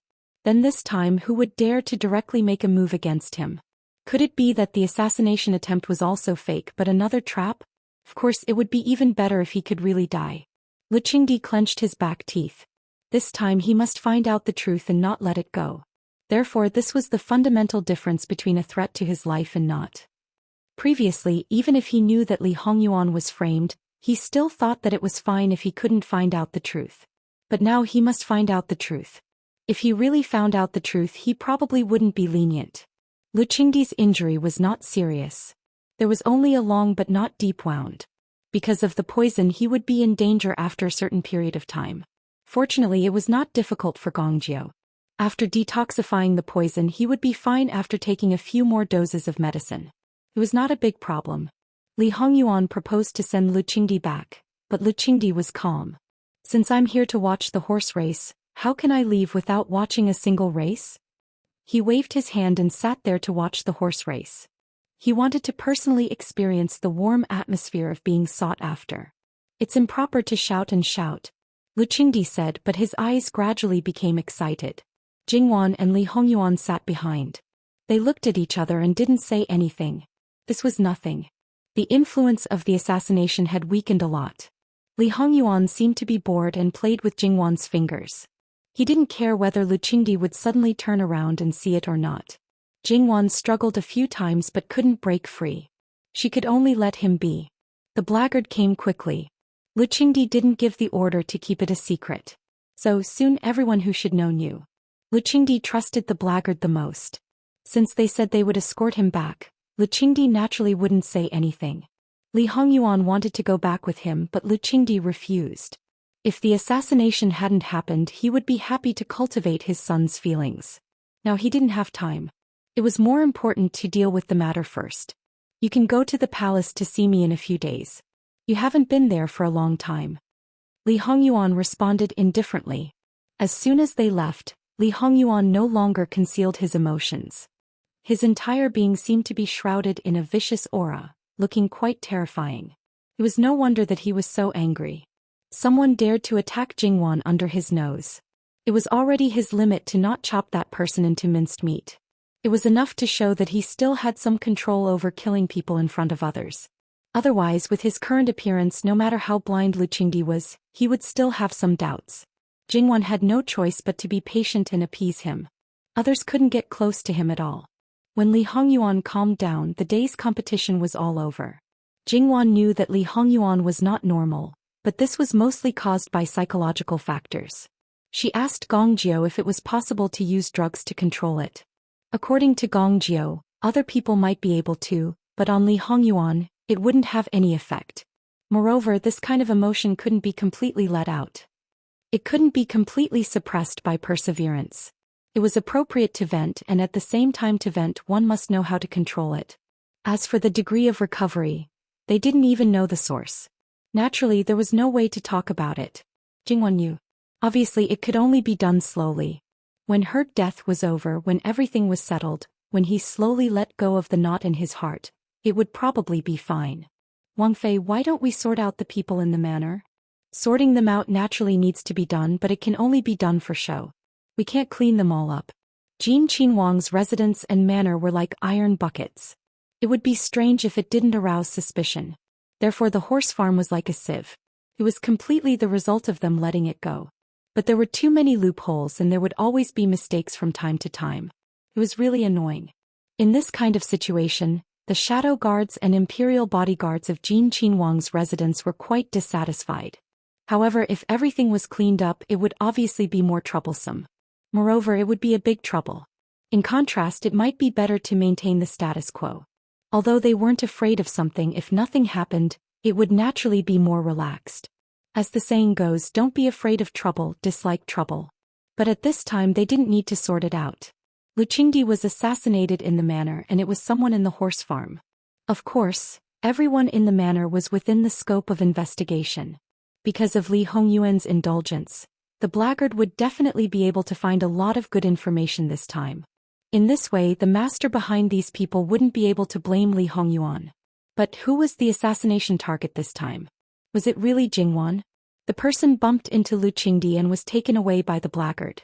There was no way to interrogate, so naturally they couldn't be sure for the time being. However, it was only temporary. The things that Li Hongyuan wanted to know, unless everyone was dead and there were no clues again, he would definitely find them out.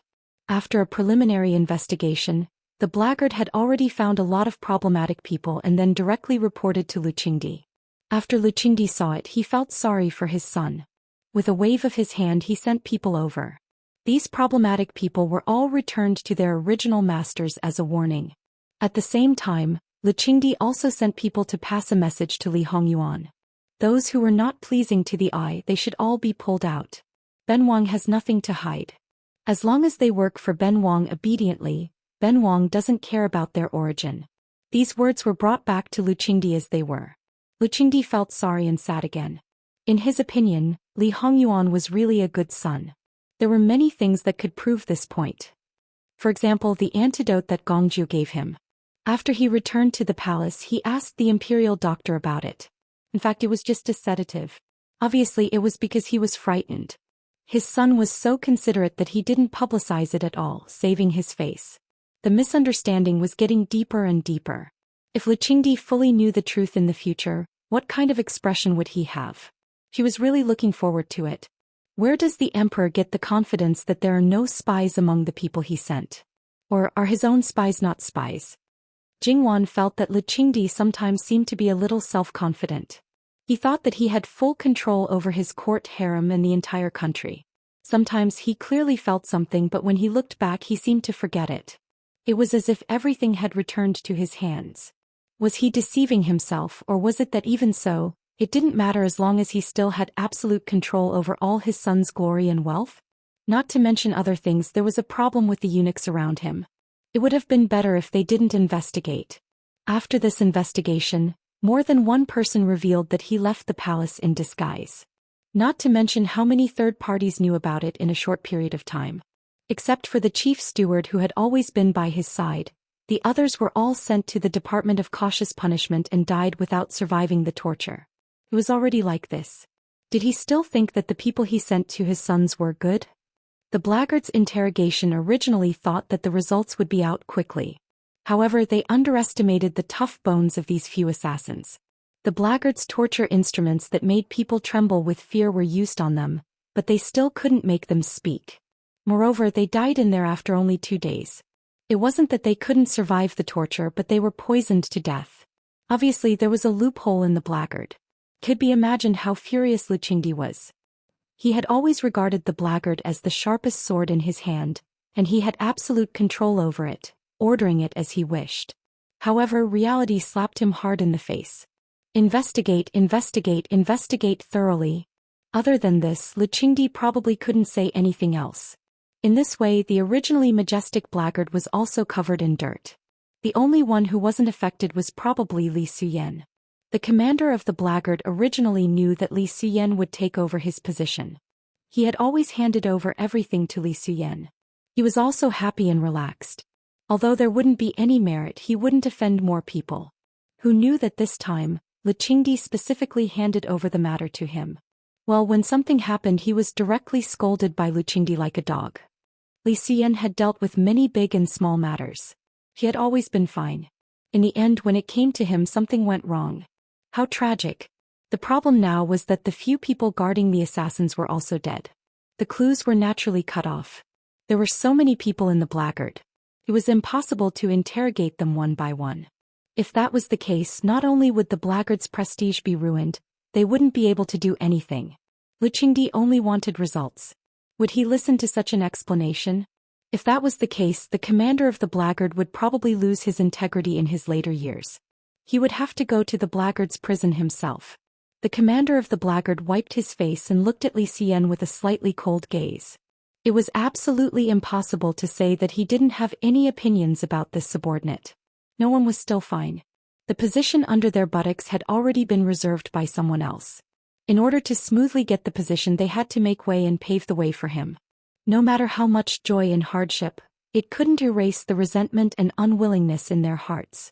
Li Suyen stood upright with a knife at his waist. He lowered his eyebrows and narrowed his eyes. At any time he was very respectful to this superior and never overstepped his boundaries. However, this attitude made the commander of the blackguard even angrier because he couldn't vent his anger. If he gave the other party any face, it would be his fault. It was fine if the blackguard looked at him with a "you're being unreasonable" gaze. If he wasn't careful, he would be called by the emperor. "Do you have any opinions about this?" was enough to make him want to vomit blood. Most of the time, the commander of the blackguard thought that Li Suyen did it on purpose to put him in such an embarrassing situation. Whether it was intentional or not, only Li Suyen himself knew. "Ah Yuan, who do you think poisoned those assassins to death?" Jingwan fiddled with a gorgeous flower casually. Who? Of course it's me. Li Hongyuan answered matter-of-factly. Jingwan turned to look at him subconsciously. Her eyes were filled with astonishment. You're not joking? Li Hongyuan glanced at her indifferently. Why would I joke about such a boring matter with you? But why? Jingwan didn't understand. Wanwan, who do you think those assassins came for? It can't really be me, right? Jingwan frowned. When did she have such value that even assassins were sent out? The main goal is to kill you. It's best if they succeed. If they don't succeed, kill as many as they can and create chaos. Anyway, they're just causing trouble for us. In the end, someone was unlucky and ran into them. The assassins have no value, so there's no need to keep them. Let him believe that the assassins came for him. What's wrong with that? Jingwan looked at the sky, the earth, the flowers, and everything. In the end, her gaze fell on a certain person. Alright, if you think it's good, then it's good. Anyway, everyone can take the blame for you. Everyone can be schemed against by you. I was schemed against by you more than 10 years ago. I was cheated by you. Now it's just a continuation. It's not easy to kill people in the blackguard's prison. Who's working for you? Li Xian killed them. However, it's not considered working for me. At most, it's just a deal. This answer seemed to be unexpected. Thinking about it carefully, it didn't seem to be surprising. There seemed to be some signs last year in Jiangnan. As far as I know, Li Xian is his adopted son in name. However, after returning from Jiangnan, I found out something else. He's actually our biological brother. Usually, if a man and a woman who aren't husband and wife sleep together, it's considered adultery. It's intolerable. However, if an emperor sleeps with someone else's woman, the man can't be angry. He can't take revenge. He has to take good care of the woman. If she's pregnant, he has to treat the bastard child like an ancestor. If an ordinary adulterous child is exposed, it's an adulterous child. If the adulterous child left behind by the emperor and another person is exposed, it's a rise in status and he becomes a prince. This is the dignity of the emperor. He has all the advantages. Li Hongyuan's tone was still indifferent, as if he was just stating a fact. Therefore, a man who was cuckolded by the emperor was probably the most miserable person in the world. Of course, other than the kind of man who used this kind of thing to get promoted. For someone like Lu Qingdi, a woman's resistance might be seen as a rejection. Then what kind of situation does Li Xian belong to? Since she had already slept with the emperor, she naturally couldn't get married again. That family had a beautiful dream of becoming a relative of the emperor, so they forcefully broke off the engagement with the man. The man didn't have any power, so naturally the matter was left unsettled. However, that man's thoughts were all on the imperial noble consort, who hadn't entered the palace yet. How could he care about other people? Moreover, he was unilaterally pledging his love to the imperial noble consort. That kind of thing would hinder his relationship with the imperial noble consort, so it was impossible for him to admit it. That family was transferred out of the capital. After a few years, Li Xian came back alone. His mother left the family after leaving the capital. She raised him until he was a few years old before sending him back. After that, she disappeared. Li Xian stayed in the family for a few years. One night, the family was robbed. Other than Li Xian, who escaped, everyone else died. Because he knew his background, he returned to the capital alone. After all, he was still a child. How could he survive outside? As a local official, he lived in the county. The city gates were closed at night. Why did the robbers pick on this family? It was terrifying to think about. Jingwan was shocked. Li Xian, Li Hongyuan smiled indifferently. Who knows? In my previous life, when I forced the emperor to abdicate, Li Xian was there. He chose to stand aside and watch. Or rather, he opened the door for me. Regarding this, I had my doubts before. However, I wasn't interested in finding out the answer. Now I pretty much know. The only soft spot in his heart should be his mother. Is this related to your deal? She's already dead. It's just that she died earlier than he expected. It's only been a few years. We've already found the location of her grave. His only concern is gone. This person, cold and heartless. He took care of the assassins and the prison guards.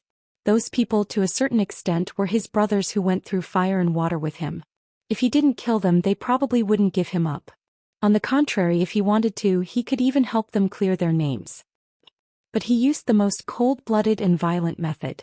It was said that even the coldest person had a soft spot in his heart. Only then could he be called a person. Li Suyen could no longer be called a person. Moreover, he abandoned everything. Yuan, it's best that you don't use such a person. After all, he doesn't want to die yet. Li Suyen is cold and heartless. He doesn't have any desires. He won't meddle in things that have nothing to do with him. He's not cynical and wants to kill at the drop of a hat. He only lives for the sake of living. I'm afraid he doesn't have much hatred for the one on the throne. The things he did in his previous life were probably just because he didn't have any feelings for that man. Jingwan was speechless. She really didn't know how to evaluate such a person. In my previous life after I became the emperor, I made him the commander of the blackguard. To be honest, he was very useful. So, you actually still want to do this? Probably. In his previous life he was used to help you wipe out the family. What was he going to do in this life? I think that Wanwan might face some obstacles in the future. Li Suyen should be able to come in handy when the time comes. Now he's just in case. Jingwan pulled her face. Then I really have to thank you. He thought so far ahead. She didn't want to make any big changes. Was there a need to use violence to suppress the situation? You're welcome. It's my duty to support my wife in her work. Li Hongyuan nodded seriously. Jingwan was speechless. It was useless to talk about this. Who's the one who's going through so much trouble to kill me? What does Wanwan think? Jingwan thought for a moment. Even if it's someone who has a grudge against me, it doesn't seem like they want me dead. Who told you that you have to have a reason to kill someone before you can kill someone? Wanwan, it's not right for you to always think this way. We were just talking about Li Suyen. To some people, as long as there's a little obstacle, even if it's a small stone, it can be a reason to kill. So, the so-called law was targeted at a certain group of people. She still couldn't accept it, but her heart was still calm. I'm your princess consort after all. The first person who has a grudge against me, dares to do it and has the ability to do it, is your adoptive mother, Imperial Consort Su. Li Hongyuan got up and walked to Jingwan's side. He patted her head. You're so smart. Why do you have to be so silly sometimes? Jingwan slapped him and sneered. Then it's really hard on you to marry a princess consort who's always being silly. It's not hard on you. You're my wife. It's okay even if you're a little silly. I can handle it. So it's really fine. Jingwan's face was as black as the bottom of a pot. This man was always infuriating. The number of times she had suffered in his hands was more than the sum of the times in her previous life. But if he made you angry, this man was used to coaxing people, so you couldn't be angry. If you hardened your heart and wanted to give him the cold shoulder, he could make other troubles. So quarreling was quarreling. After quarreling, it was fine. If nothing unexpected happened, it would be like this for the rest of their lives. Although it would always be a meal, it didn't seem to be a bad thing. Who asked this man to be paranoid and overbearing like a child? If she didn't spoil and give in to him, what else could she do? Jingwan's anger came and went quickly. Then, can I say that the incident with the Bai family last time was actually her doing? Indeed, that woman knows my situation the best, but she's also the one who's most afraid of me. Then what should we do now? How are you going to deal with it? When Li Hongming's child is born, we'll kill them all. At that time the war should be relatively stable. Now we'll completely destroy the Su family. Li Hongyuan looked at Jingwan. Sorry Wanwan, I can't immediately kill that woman to avenge you. Although there's a way to make that woman fall, it's far from enough. If you want pain, you have to make her go crazy. You have to make her live a life worse than death. Li Hongyuan's voice was full of ruthlessness. It's fine. Let's take it slow. I believe that you won't let me suffer the slightest bit of harm. Moreover, your imperial father is not a trustworthy person. To deal with some people, we can't pin our hopes on him. We still need to do it ourselves and ruthlessly trample on them, making them unable to climb back up. That's right. This was the real reason why Li Hongyuan didn't rush to deal with Imperial Consort Su even though she had lost her value. Li Qingdi wasn't trustworthy. When he was still in power, he had to be prepared to be cheated by him at any time. Even if he trampled on someone, he had to be prepared for it to become useless soon. However, it didn't matter to deal with the Su family. The next day, a low-level official in the capital went directly to the Supreme Court to sue the Assistant Minister of the Ministry of Revenue, Su Mingzhang, for murdering his son and inhumane. Although the Minister of the Supreme Court wasn't as high as the Minister of the Ministry of Justice, Cases that weren't ordered by the emperor were basically major cases. Once it reached the Supreme Court, it wasn't a small matter. Moreover, the current minister of the Supreme Court was an upright and impartial person when it came to cases. Ordinary people, even high-ranking officials, wouldn't want to cause trouble in the Supreme Court. If it was someone else, it might be delayed. However, in the hands of the fifth Taiching, it was immediately accepted. At this time, it didn't matter if Su Mingzhang's position was higher than his. If he was summoned for questioning, he had to obediently take off his official robes and go. At most, he didn't have to kneel. If he didn't go, then sorry, but the fifth Taiching could directly send people to arrest him. At that time, it would be even more embarrassing. Under everyone's strange gazes, Su Mingzhang's expression was still calm and he appeared to be neither fast nor slow. However, he was the one who did it after all. After so long, it was suddenly exposed. He also didn't dare to be sure that he had cleaned up all the loose ends. Therefore, he still felt guilty in his heart. Whether it was noble consort Su or Prince Rui, they were both shocked and angry when they found out about this. In particular, noble consort Su almost couldn't catch her breath. She had racked her brains over and over again and used up a lot of her trump cards, but she failed again and again. Now that Su Mingzhang was in trouble, it basically meant that the Su family no longer had any manpower that could be used. She felt as if her heart had been stabbed by a knife over and over again, bleeding profusely. She only hated that her adopted son's luck was so good that he could easily escape again and again. Thinking about it, the Bai family's only son was stolen by the mistress of the family. Others didn't know, but he just happened to find out. This time, even if he couldn't kill that little bitch Madame Luo, it would still be a big problem. However, the emperor was out on an inspection tour and all the assassins were killed.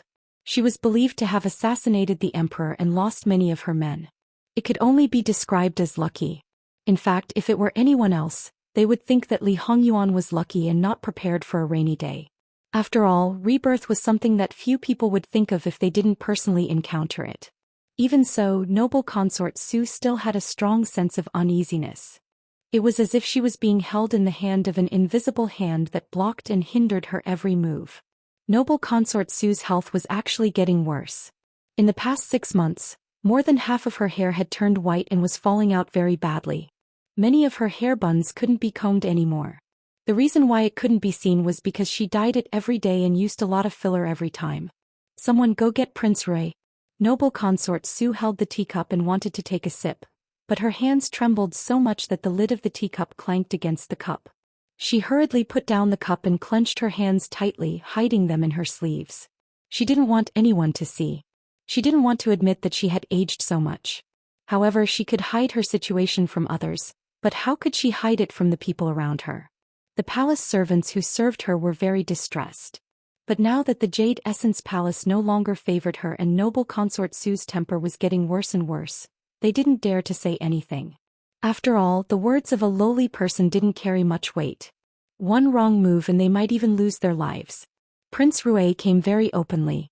After all, he was also at a loss and couldn't sit still in the current situation. Yes, enough. Look at the situation now. The Supreme Court is only summoning his name and won't detain him. When he goes back, tell him that if he can't do it, he can admit to the crime.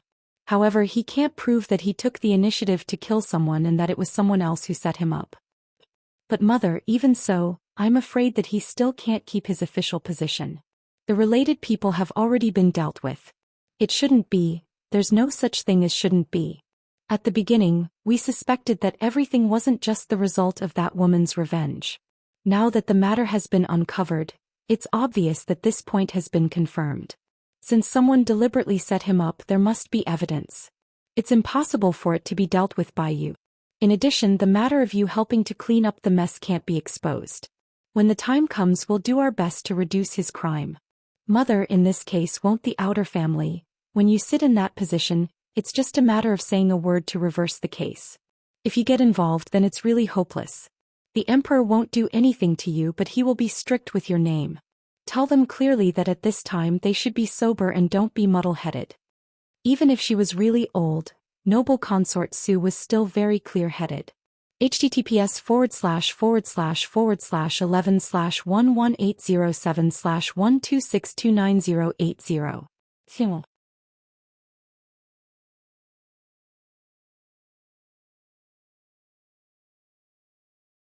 Chapter 494. Indeed, as imperial concubine Su said, Li Hongyuan had planned to plot against the Su family from the beginning. No matter how Li Hongming and Su Mingzhang cleaned up the mess, there was still evidence left behind. The so-called plot did not mean that Li Hongming killed someone, so there was no need to think about it. Not only that, he even revealed the truth of Su Mingzhang killing someone out of anger because of a dispute with a brothel girl. Although Qi Yuan did not explicitly state that officials were not allowed to visit prostitutes, but once it was exposed, it would be a stain that could not be erased. In the evaluation, it would even be considered as one of the virtues. Because of this, there would be even less of a need to talk about feelings and face. Fortunately, all the evidence ended here. There was no evidence that Su Mingzhang had killed several people in order to cover up the truth, and it was never mentioned.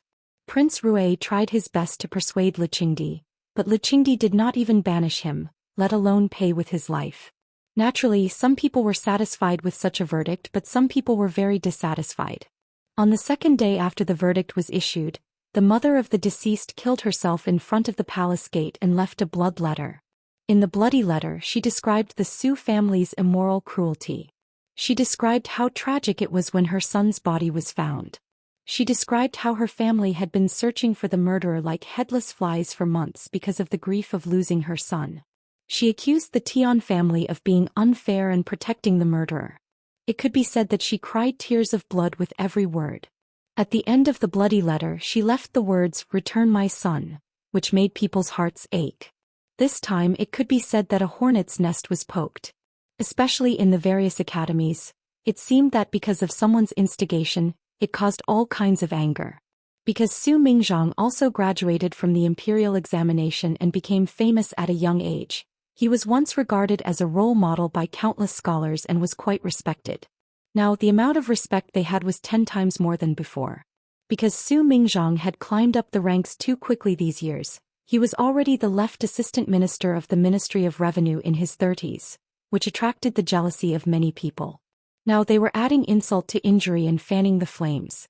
They said that Su Mingzhang did not deserve to be a scholar and asked the emperor to punish him severely. They once caused a ruckus at the palace gate. If it were not for someone inside controlling the situation, they might have already broken into the palace. Then this fire burned imperial concubine Su and Prince Rui. Su Shi was a noble consort, yet she did not restrain or advise her family. Instead, she indulged them in all kinds of ways.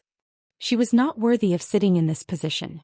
At the same time, they shouted that they didn't believe that noble consort Su and Prince Rui didn't know about this matter. They must have helped conceal it and helped the tyrant. The Su family was even more miserable. From top to bottom, they did not dare to go out. If they went out, they would be baptized by stones and rotten vegetables. Of course, the people who did this were not the students but the ordinary people. These people seemed to have been brainwashed, thinking that the Su family was evil beyond redemption. Imperial concubines Su and Prince Rui weren't the only ones in a terrible fix. Li Qingdi was also having a terrible headache. This wasn't the first time he had used his connections to get away with it, but it had never been this serious before. What was wrong with him this time? All right, everyone knew that the deceased wasn't convinced and was too unyielding. Thus this storm was set off. As scholars, they were the future pillars of the Qi Yuan. With so many people, Li Qingdi definitely couldn't give the order to severely punish them. Thus he could only punish the main culprit to vent the anger of the people. Su Mingzhang was sentenced to exile. Not only that, the other officials in the Su family were more or less affected. Especially Su Mingzhang's father, who was demoted by 3 ranks. The reason was that he did not teach his son well. Speaking of which, Su Mingzhang's official position was more than 3 ranks higher than his father's. In this situation, whether it was the imperial court or the Su family, they should all follow Su Mingzhang's lead. To say that Su Mingzhang's father did not teach his son well was somewhat untenable. However, Li Qingdi was also implicated, so he naturally took his anger out on him. After changing the verdict, Emperor Li Qing issued an edict to all the academies. As a place to educate people, they should properly guide the students. How could they gather people to make trouble? They must be strict with the students. If there was a next time, they would be severely punished. Among them, the Imperial College was the most severe. Who let the Imperial College be the National Academy? The Imperial College's chancellor was directly removed. This Imperial College's chancellor was Zhou Yingshuang's father-in-law. The whole family was gloomy and gloomy. At one point, they wanted Zhou Yingshuang to go to Jin Qinhuang Fu to find Jingwan for help. When Zhou Yingshuang gave birth to a child because of the difficult birth and heavy bleeding, her body was seriously damaged. She was in confinement for a full 100 days. Although she was out now, she was still recuperating. In Zhou Yingshuang's view, this was a matter for the emperor to decide. She shouldn't have involved her best friend. Moreover, although Jin Qinhuang was a Wangya, he didn't have any power. If he meddled in this matter, wouldn't it be asking for trouble? Moreover, her father-in-law was only removed from the position of Imperial College's chancellor. His rank didn't change, but he was moved to a less noble position. She was going to recuperate and take care of her son who wasn't in a good condition. Before, Jingwan had already told her that she must be mentally prepared for her son's possible situation. In fact, Jingwan didn't want to say it, but for Zhou Yingshuang's sake she still sent someone to say it. As a married woman, she always needed to settle down. If this child really wasn't good, she must have a plan and prepare early.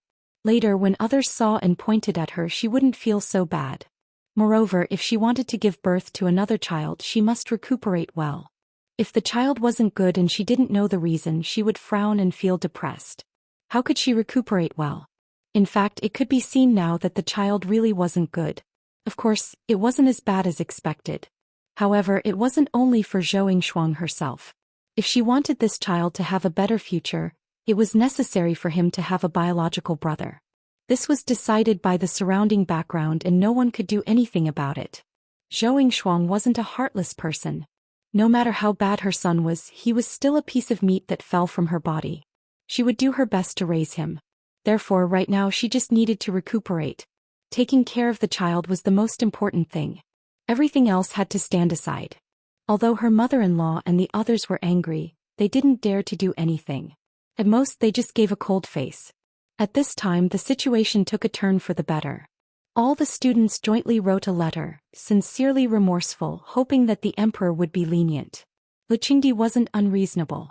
In the end, Zhou Yingshuang's father-in-law was reinstated. In the end, those who should be punished were punished, and those who shouldn't be implicated weren't implicated. What's wrong? Isn't that good friend of yours fine? Are you not happy? Li Hongyuan hugged Jingwan and pinched her face. Someone died. An innocent person. Li Hongyuan knew that Jingwan was referring to the deceased's mother. I didn't expect this either. If we had trampled on Su Mingzhang from the beginning, instead of making a turn and having an additional plan to let him turn things around, perhaps this wouldn't have. Wan, because something unexpected happened. What happened later was logical. She's innocent, but some things can't be settled like this. You have to know that if Su Mingzhang turned things around, there might be more innocent people. Moreover, according to your logic, Su Mingzhang is also innocent. After all, he was schemed against. In the scheme, I only played a role in adding fuel to the fire. I'm also one of the main culprits. How are you going to settle it? There are so many people in the world. Perhaps every day or even every moment, there are innocent people who might get into trouble or die. Can you do anything about it? In our position, sacrifice is necessary. Whether it's intentional or unintentional, if we don't do it, then we and the people close to us will be sacrificed by others. Are you going to give up yourself and the people related to you for others? That's no longer a person. It's a Buddha who saves all living things from suffering, Jingwan murmured. So, my pity is actually very laughable. Forget it. I know you're stupid. I know you're influenced by the memories of your previous life and cherish human life. I won't make fun of you. As long as you don't make trouble for no reason, I'll be thankful. At most, when you do things, try to avoid it as much as possible to comfort your bodhisattva heart. Tell me I'm a living king of hell who kills people like scything flax. Why did I marry a wife like you? I guess the heavens don't like me and specially sent you to subdue me. Isn't that so? Cross time and space. Jingwan was amused by him and her negative emotions dissipated a little. However, Jingwan also knew that every time something like this happened, her emotions would be affected. After every time, she was very clear that since she wanted to do something, this kind of thing was inevitable. The next time it would still be out of control. If it continued like this for a long time, it definitely wouldn't work. It might even be used by others.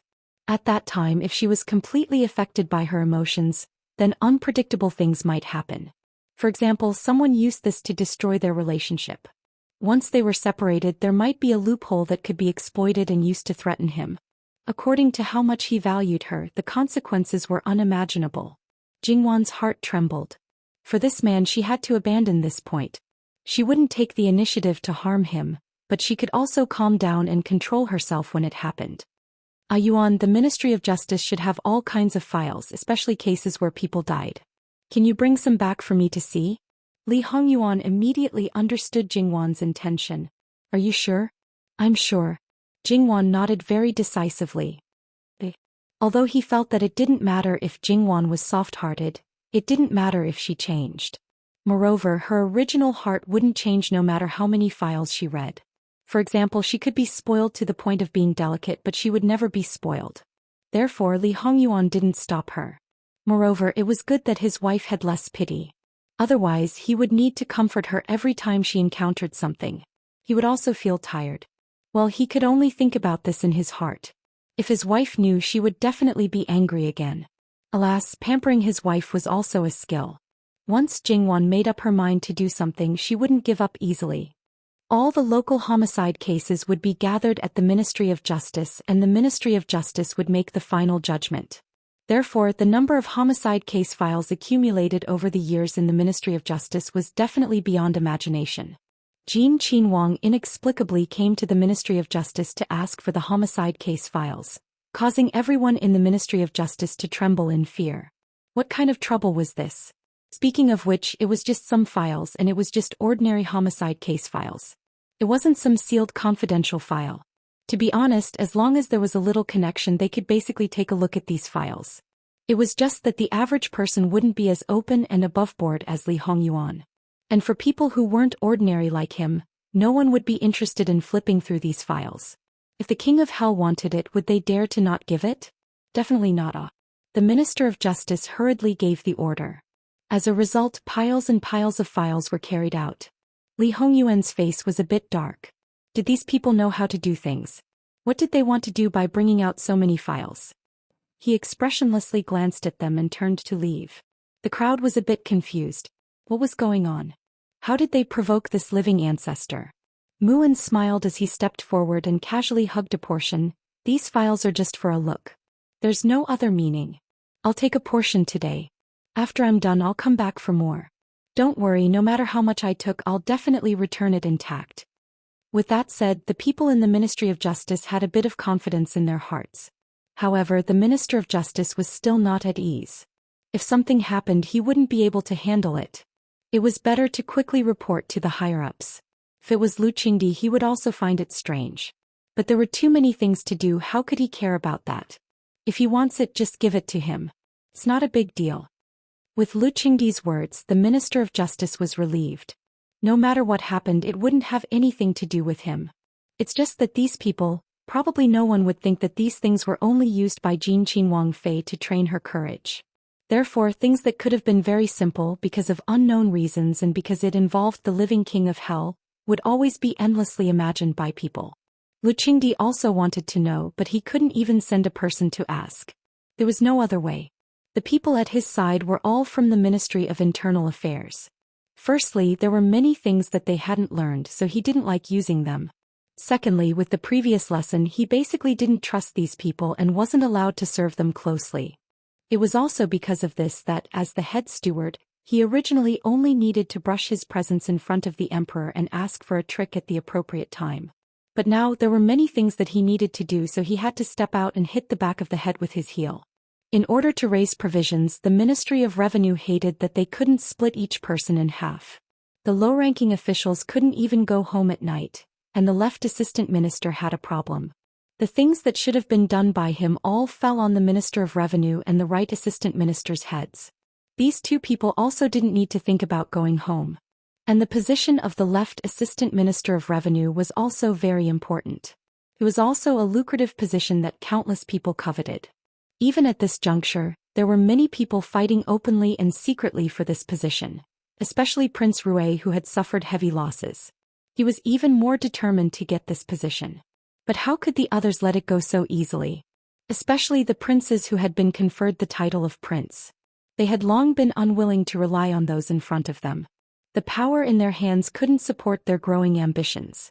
Now that there was a chance, they were like hungry wolves. And Lu Qingdi also didn't know what he wanted to do. He let the court officials recommend him, but for a long time he didn't decide on a candidate. Is the emperor preparing to set the bait? When the Minister of Personnel passed by the Grand Secretary of the Cabinet, he stopped for a moment and said lightly. The Grand Secretary of the Cabinet stroked his beard. Probably. The Minister of Personnel nodded and cupped his hands. This official will take his leave first. Luo Daren, take care. Yuan Ruizhong returned the greeting. These two top officials of the imperial court had already reached a tacit understanding after a short discussion. However, since Prince Jin didn't express anything on this matter, then they weren't prepared to get involved. Even if they were to recommend someone, it would be on the basis of appropriateness and not out of goodwill. Regardless of whether the emperor wanted to trap his son or fish for his son, they would just calmly watch the show. Although the war at the border went as expected, Fu Yunting won the first battle and wasn't so lucky later on. However, the Xiongnu's invasion of the Qiyuan wasn't so smooth. Could even be said that they had stopped advancing. Both sides seemed to be fighting a war of attrition. In Lu Qingdi's words, there was already some dissatisfaction towards Fu Yunting. However, it seemed that he was still a bit resentful towards Fu Yunting and couldn't be compared to his father's generation. But just this alone was enough to let Yuan Ruizhong and Luo Peishan see that he really wanted to kill Fu Yunting. If their guess was correct, then this matter really made people feel incomparably bitterly disappointed. In this way they could only wait for Lu Qingdi to make his move. Other than this, there was no better way. In the tense game, before Su Mingzhang was sent out of the capital, Su Guifei summoned her son, Li Hongming, and dismissed everyone. No one knew what Su Guifei said to her son. The Su family was very miserably harmed by Su Mingzhang, but the whole family didn't care and sent him off, putting on a sincere show. In the end, he was Su Guifei's nephew.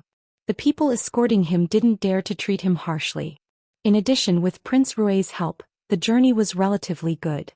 However, before one handover, the bailiff suddenly had diarrhea and left for a while. After that, the handover was very smooth. However, one of the bailiffs felt that something wasn't right. However, he couldn't tell what was wrong. What are you thinking about? Hurry up and leave. When the job is done, let's go drink. We still have to rush back tomorrow. The other one called out. That bailiff thus threw this matter to the side and didn't think about it anymore. Of course, this was all for later. Let's not talk about it for now. The people in the capital were so busy that they didn't have any free time.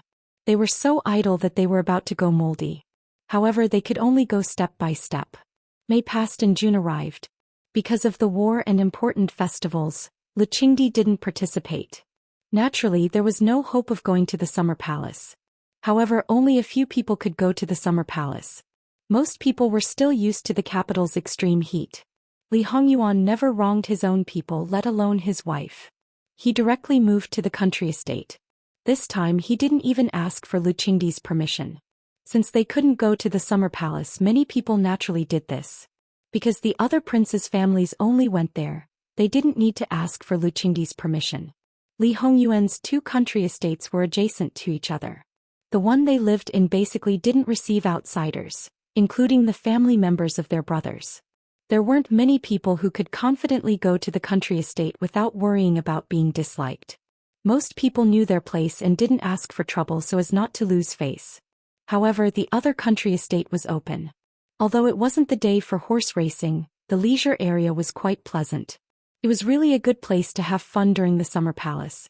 Previously, the focus was on the horse track. Now some people even wanted to live there and not leave. Because of the previous things that happened one after another, people had some fear of the country estate.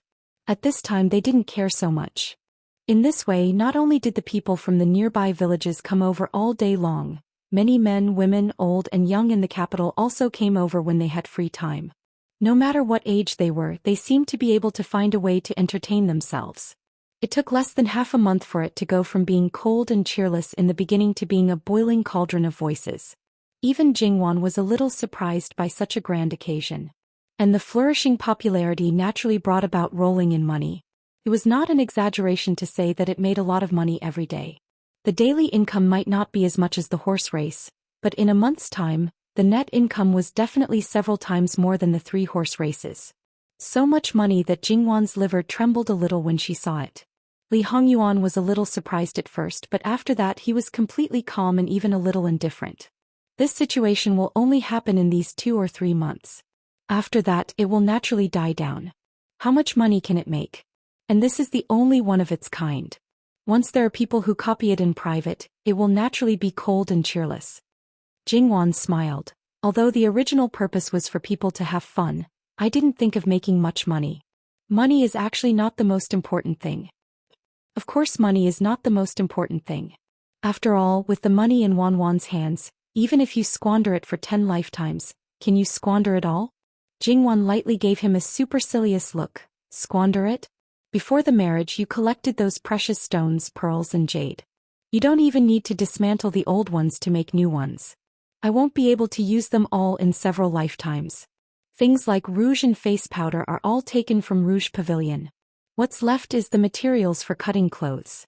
Don't you have workshops for weaving all kinds of materials in various places? How much can I use? In the end, it seems that I spend a little more money on food, but you also have a lot of estates in various places. Let me ask Jin Qinhuang like this, how can I squander it? Jin Qinhuang propped up his chin and slightly considered, I can't let my wife squander it. Isn't this husband not doing enough? In the end, did he not do enough or did he do too much? This was not a self-deprecation but a blatant show-off. If this was spread out, he would be beaten to death. Then Wanwan, how about we spend money to buy it from outside in the future? I've had enough of you. Spending money to buy it from outside, not to mention spending a lot of money, the things were absolutely not that good. After all, the things that Jin Qinhuang made, many of them could not be bought even if one had money. Just to achieve the achievement of squandering, to do it like this, how brainless was it? Well, it seems that it's destined that I can't let Wanwan squander it. My wife has become the most thrifty Wangfei in history. The corner of Jingwan's mouth twitched and once again she did not want to talk to him. No matter how thrifty she was, it was impossible to reach the so-called most. According to the history that she understood, the Wangya that declined due to various reasons, in the end, their Wangfei had to secretly sew and patch things up to subsidize the family, hating that they could not break a copper coin in half. The stinginess that was forced out by life was not inferior to the most stingy of women. And the current Jin Qinhuang Fu, to be honest, even if her expenses were not particularly large compared to other Wang Fu, it was absolutely extravagant. Therefore she really could not be as shameless as a certain someone. Yuan, the plan to target the Western Hunnu and Northern Hunnu, has it already begun to be implemented? Jingwan softly asked. Indeed. If the plan succeeds, will the current situation in the northwest change? Fu Yunting will always have a few victories. Otherwise, wouldn't he be even worse than in his previous life? After all, he was given support early on and the starting point is completely different. However, the commander of the Western Hunnu and Northern Hunnu alliance is the Western Hunnu's virtuous king. This person's prestige in the Western Hunnu is very high. Moreover, when he was young he lived and studied in Qiyuan, former Wei, southern Qi and even Songjin and many other countries. Can be said that he has a deep understanding of these countries. If he had long been ambitious, then at that time he would have already analyzed the armies of each country to a certain extent. He can definitely be said to be resourceful and resourceful. The Hunnu army was originally brave and skilled in battle. With this kind of commander, it will certainly be a very difficult bone to chew. Therefore, to defeat the Hunnu, it's not enough to just dismantle the alliance. The most important thing is still this virtuous king. However, this virtuous king is not without weaknesses. After all, the Hunnu are also fighting for power. This kind of thing everywhere is a temptation. There will always be people who want to monopolize power. Once someone becomes an obstacle, naturally they will think of ways to get rid of them, even if this person is very important to the country and the people. It's precisely because he's important that he has to be eliminated. That's right. This kind of person, unless he sits in the highest position, will always attract the most enemies. He will be restrained and obstructed by all sides. Therefore, this man in front of her was the best. He hid his power deeply, but on the surface he was unscrupulous and flamboyant. He was simply the model of doing things in a low-key way and being a high-profile person. Jingwan sat on his lap and pulled at his face. Therefore, after being reborn, it was indeed a cheat. He had the advantage in all aspects, especially this man's outstanding ability. If he still couldn't win, then there probably wouldn't be a winner in life in this world. A few days later, Li Hongyuan and Jingwan received news about Su Mingzhang. According to the time, he should have arrived at the banishment site. However, the person who arrived was not Su Mingzhang, but another person who looked similar to Su Mingzhang. Because the locals had never seen Su Mingzhang before, even if it was a portrait, they didn't suspect a bit. So where did Su Mingzhang get swapped? No one knows. Li Hongyuan said indifferently. Your Highness, please forgive me. She didn't dare to explain. Should we immediately send people to investigate? Li Hongyuan waved his hand. Enough, don't worry about it. Since they found someone to replace him, that means he changed his identity. The world is so big, where are we going to find him? This matter was originally expected. Cutting off his path of survival, a person like Su Mingzhang will not remain silent. He will definitely think of a way to come back, even if he has to give up his identity. Jingwan also looked indifferent. She didn't care much about it, but we don't know where he will come from. In Qiyuan there might be a young general, but it's impossible to have a young minister or a young first-rank official. Su Mingzhang is in his 30s and he is no longer allowed to take the imperial examination. He has to climb up step by step. Li Hongming can't wait. After all, Li Hongming needs help now. So, for now, the northwest is the only place he can go. For now. Is there another place he can go? Or is there going to be war in other places? Who knows? Besides, even if there is no war, there are many ways to create one. No matter how capable I am, I can't have people all over Qiyuan. However, I can send a letter to Fu Yunting and ask him to pay attention. After all, the possibility of going to the northwest is the highest. It's just that there shouldn't be any news in a short time. If he wants to be promoted, he must show his face in front of the general. If he doesn't have enough military achievements and performance, how can he stand in front of the general? If we don't pay attention to where Su Mingzhang is going, will they succeed? Jingwan felt that some people really couldn't be underestimated. Maybe. No one knows if there will be any accidents until the last step. Moreover, not everyone who gives up their pen to join the army can stand up. Even if there is someone to help them, they are still stubborn. Even if they are forcibly helped up, there will be a time when they will be exposed. Sooner or later they won't be able to stand up. Has a Yuan ever thought of killing the people on the way to prevent future trouble? Li Hongyuan looked at Jingwan with a little surprise. It seems that Wan has been reading so many files during this period of time, and it has been quite effective. What does this have to do with the files? They are two completely different things. I just feel that doing this is more in line with your style of doing things. Wan, I don't think I will directly kill people related to the Su clan. Otherwise, the problem with Su Mingzhang wouldn't be so complicated to solve. After all, he raced me, so I have to leave some leeway when doing things. I can't let people say that I don't care about friendship at all. Jingwan only gave him 2 words. Ha. Was the king of hell a person who cared about reputation, face and friendship? Li Hongyuan sighed and touched Jingwan's head. Give a little hope, then crush it. Give a little more hope, then crush it. Let people fall into madness and despair little by little. Isn't that more interesting? Moreover, I also want to see how tenacious the Su clan is and how many times they can climb up. To torture people like this, how much hatred did they have? It seems that before, someone's attitude towards noble consort Su hadn't reached this point. When did it start to change? Jingwan's eyes flashed. If that's the case, then let's wait and see. Li Hongyuan kissed Jingwan. Some things are still just guesses. I still need to verify them. Once I've checked them out, I'll tell you, okay? You've already told me your deepest secret. Would I still care about this? Li Hongyuan had spent some time sorting out some things from his previous life. Because it had been a long time, he spent a lot of time unraveling things bit by bit. Then he really did discover some things that he had overlooked before, some things that could be said to be very important. And these things should be verified very soon. Half a month later, solid news of victory came from the northwest again. Commander-in-Chief Fu Yunting had schemed to drive a wedge between the Xiongnu Alliance and the Xiongnu Alliance, causing the Xiongnu Alliance to fall apart. There was a mistake in the battle plan. The Xiongnu Alliance didn't act according to plan, and the Xiongnu commander-in-chief was besieged by Fu Yunting.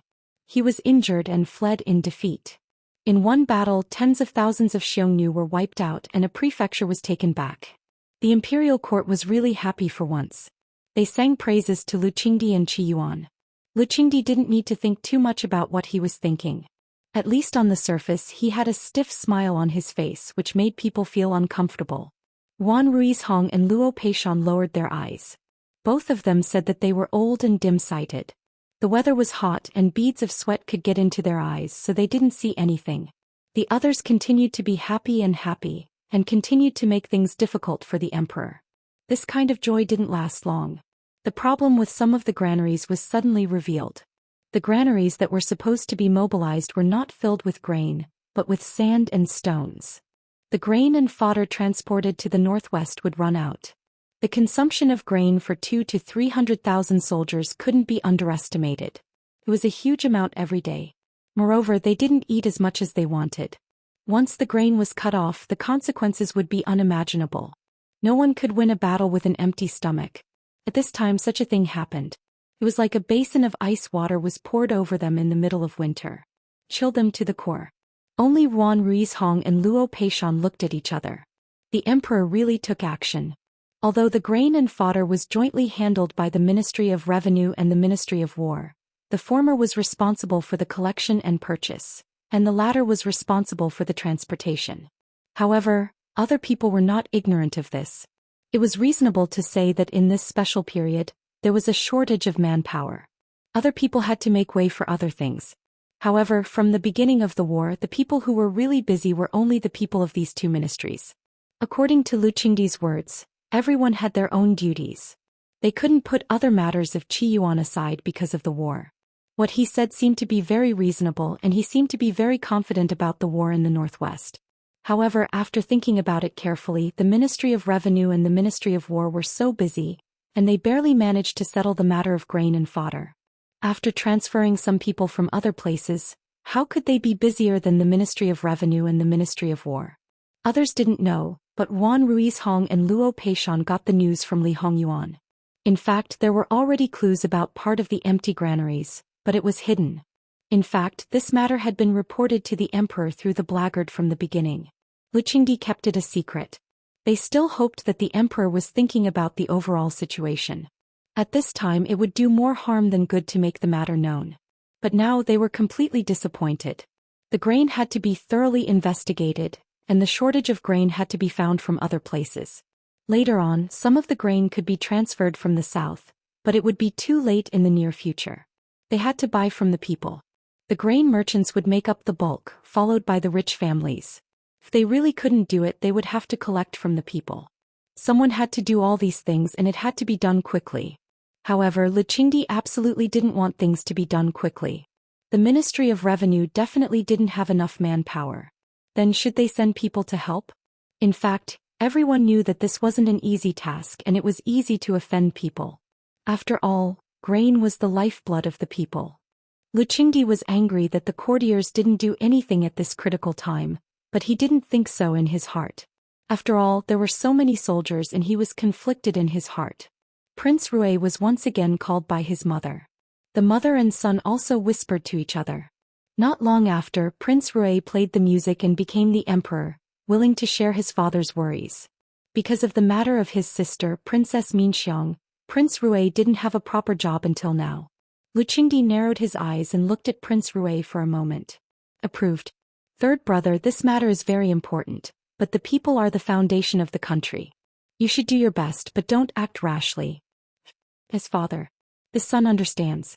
Those who didn't know would think that Luqingdi was thoughtful, but those who knew would think that he was simply telling Prince Rui to take it slow and not rush. It was so chilling. Originally, in their opinion, although Luqingdi didn't have many achievements, he had done his best for the country and the people. Although he wasn't very outstanding, he was still qualified. However, they didn't expect that for some unknown reason he would ignore so many soldiers who guarded the country for him. Such an immoral emperor was no different from a fatuous one. https://11/11807/126468848. You're tuning in to the Romantic Tales YouTube channel. Don't forget to subscribe and join us on this journey to catch the most captivating stories.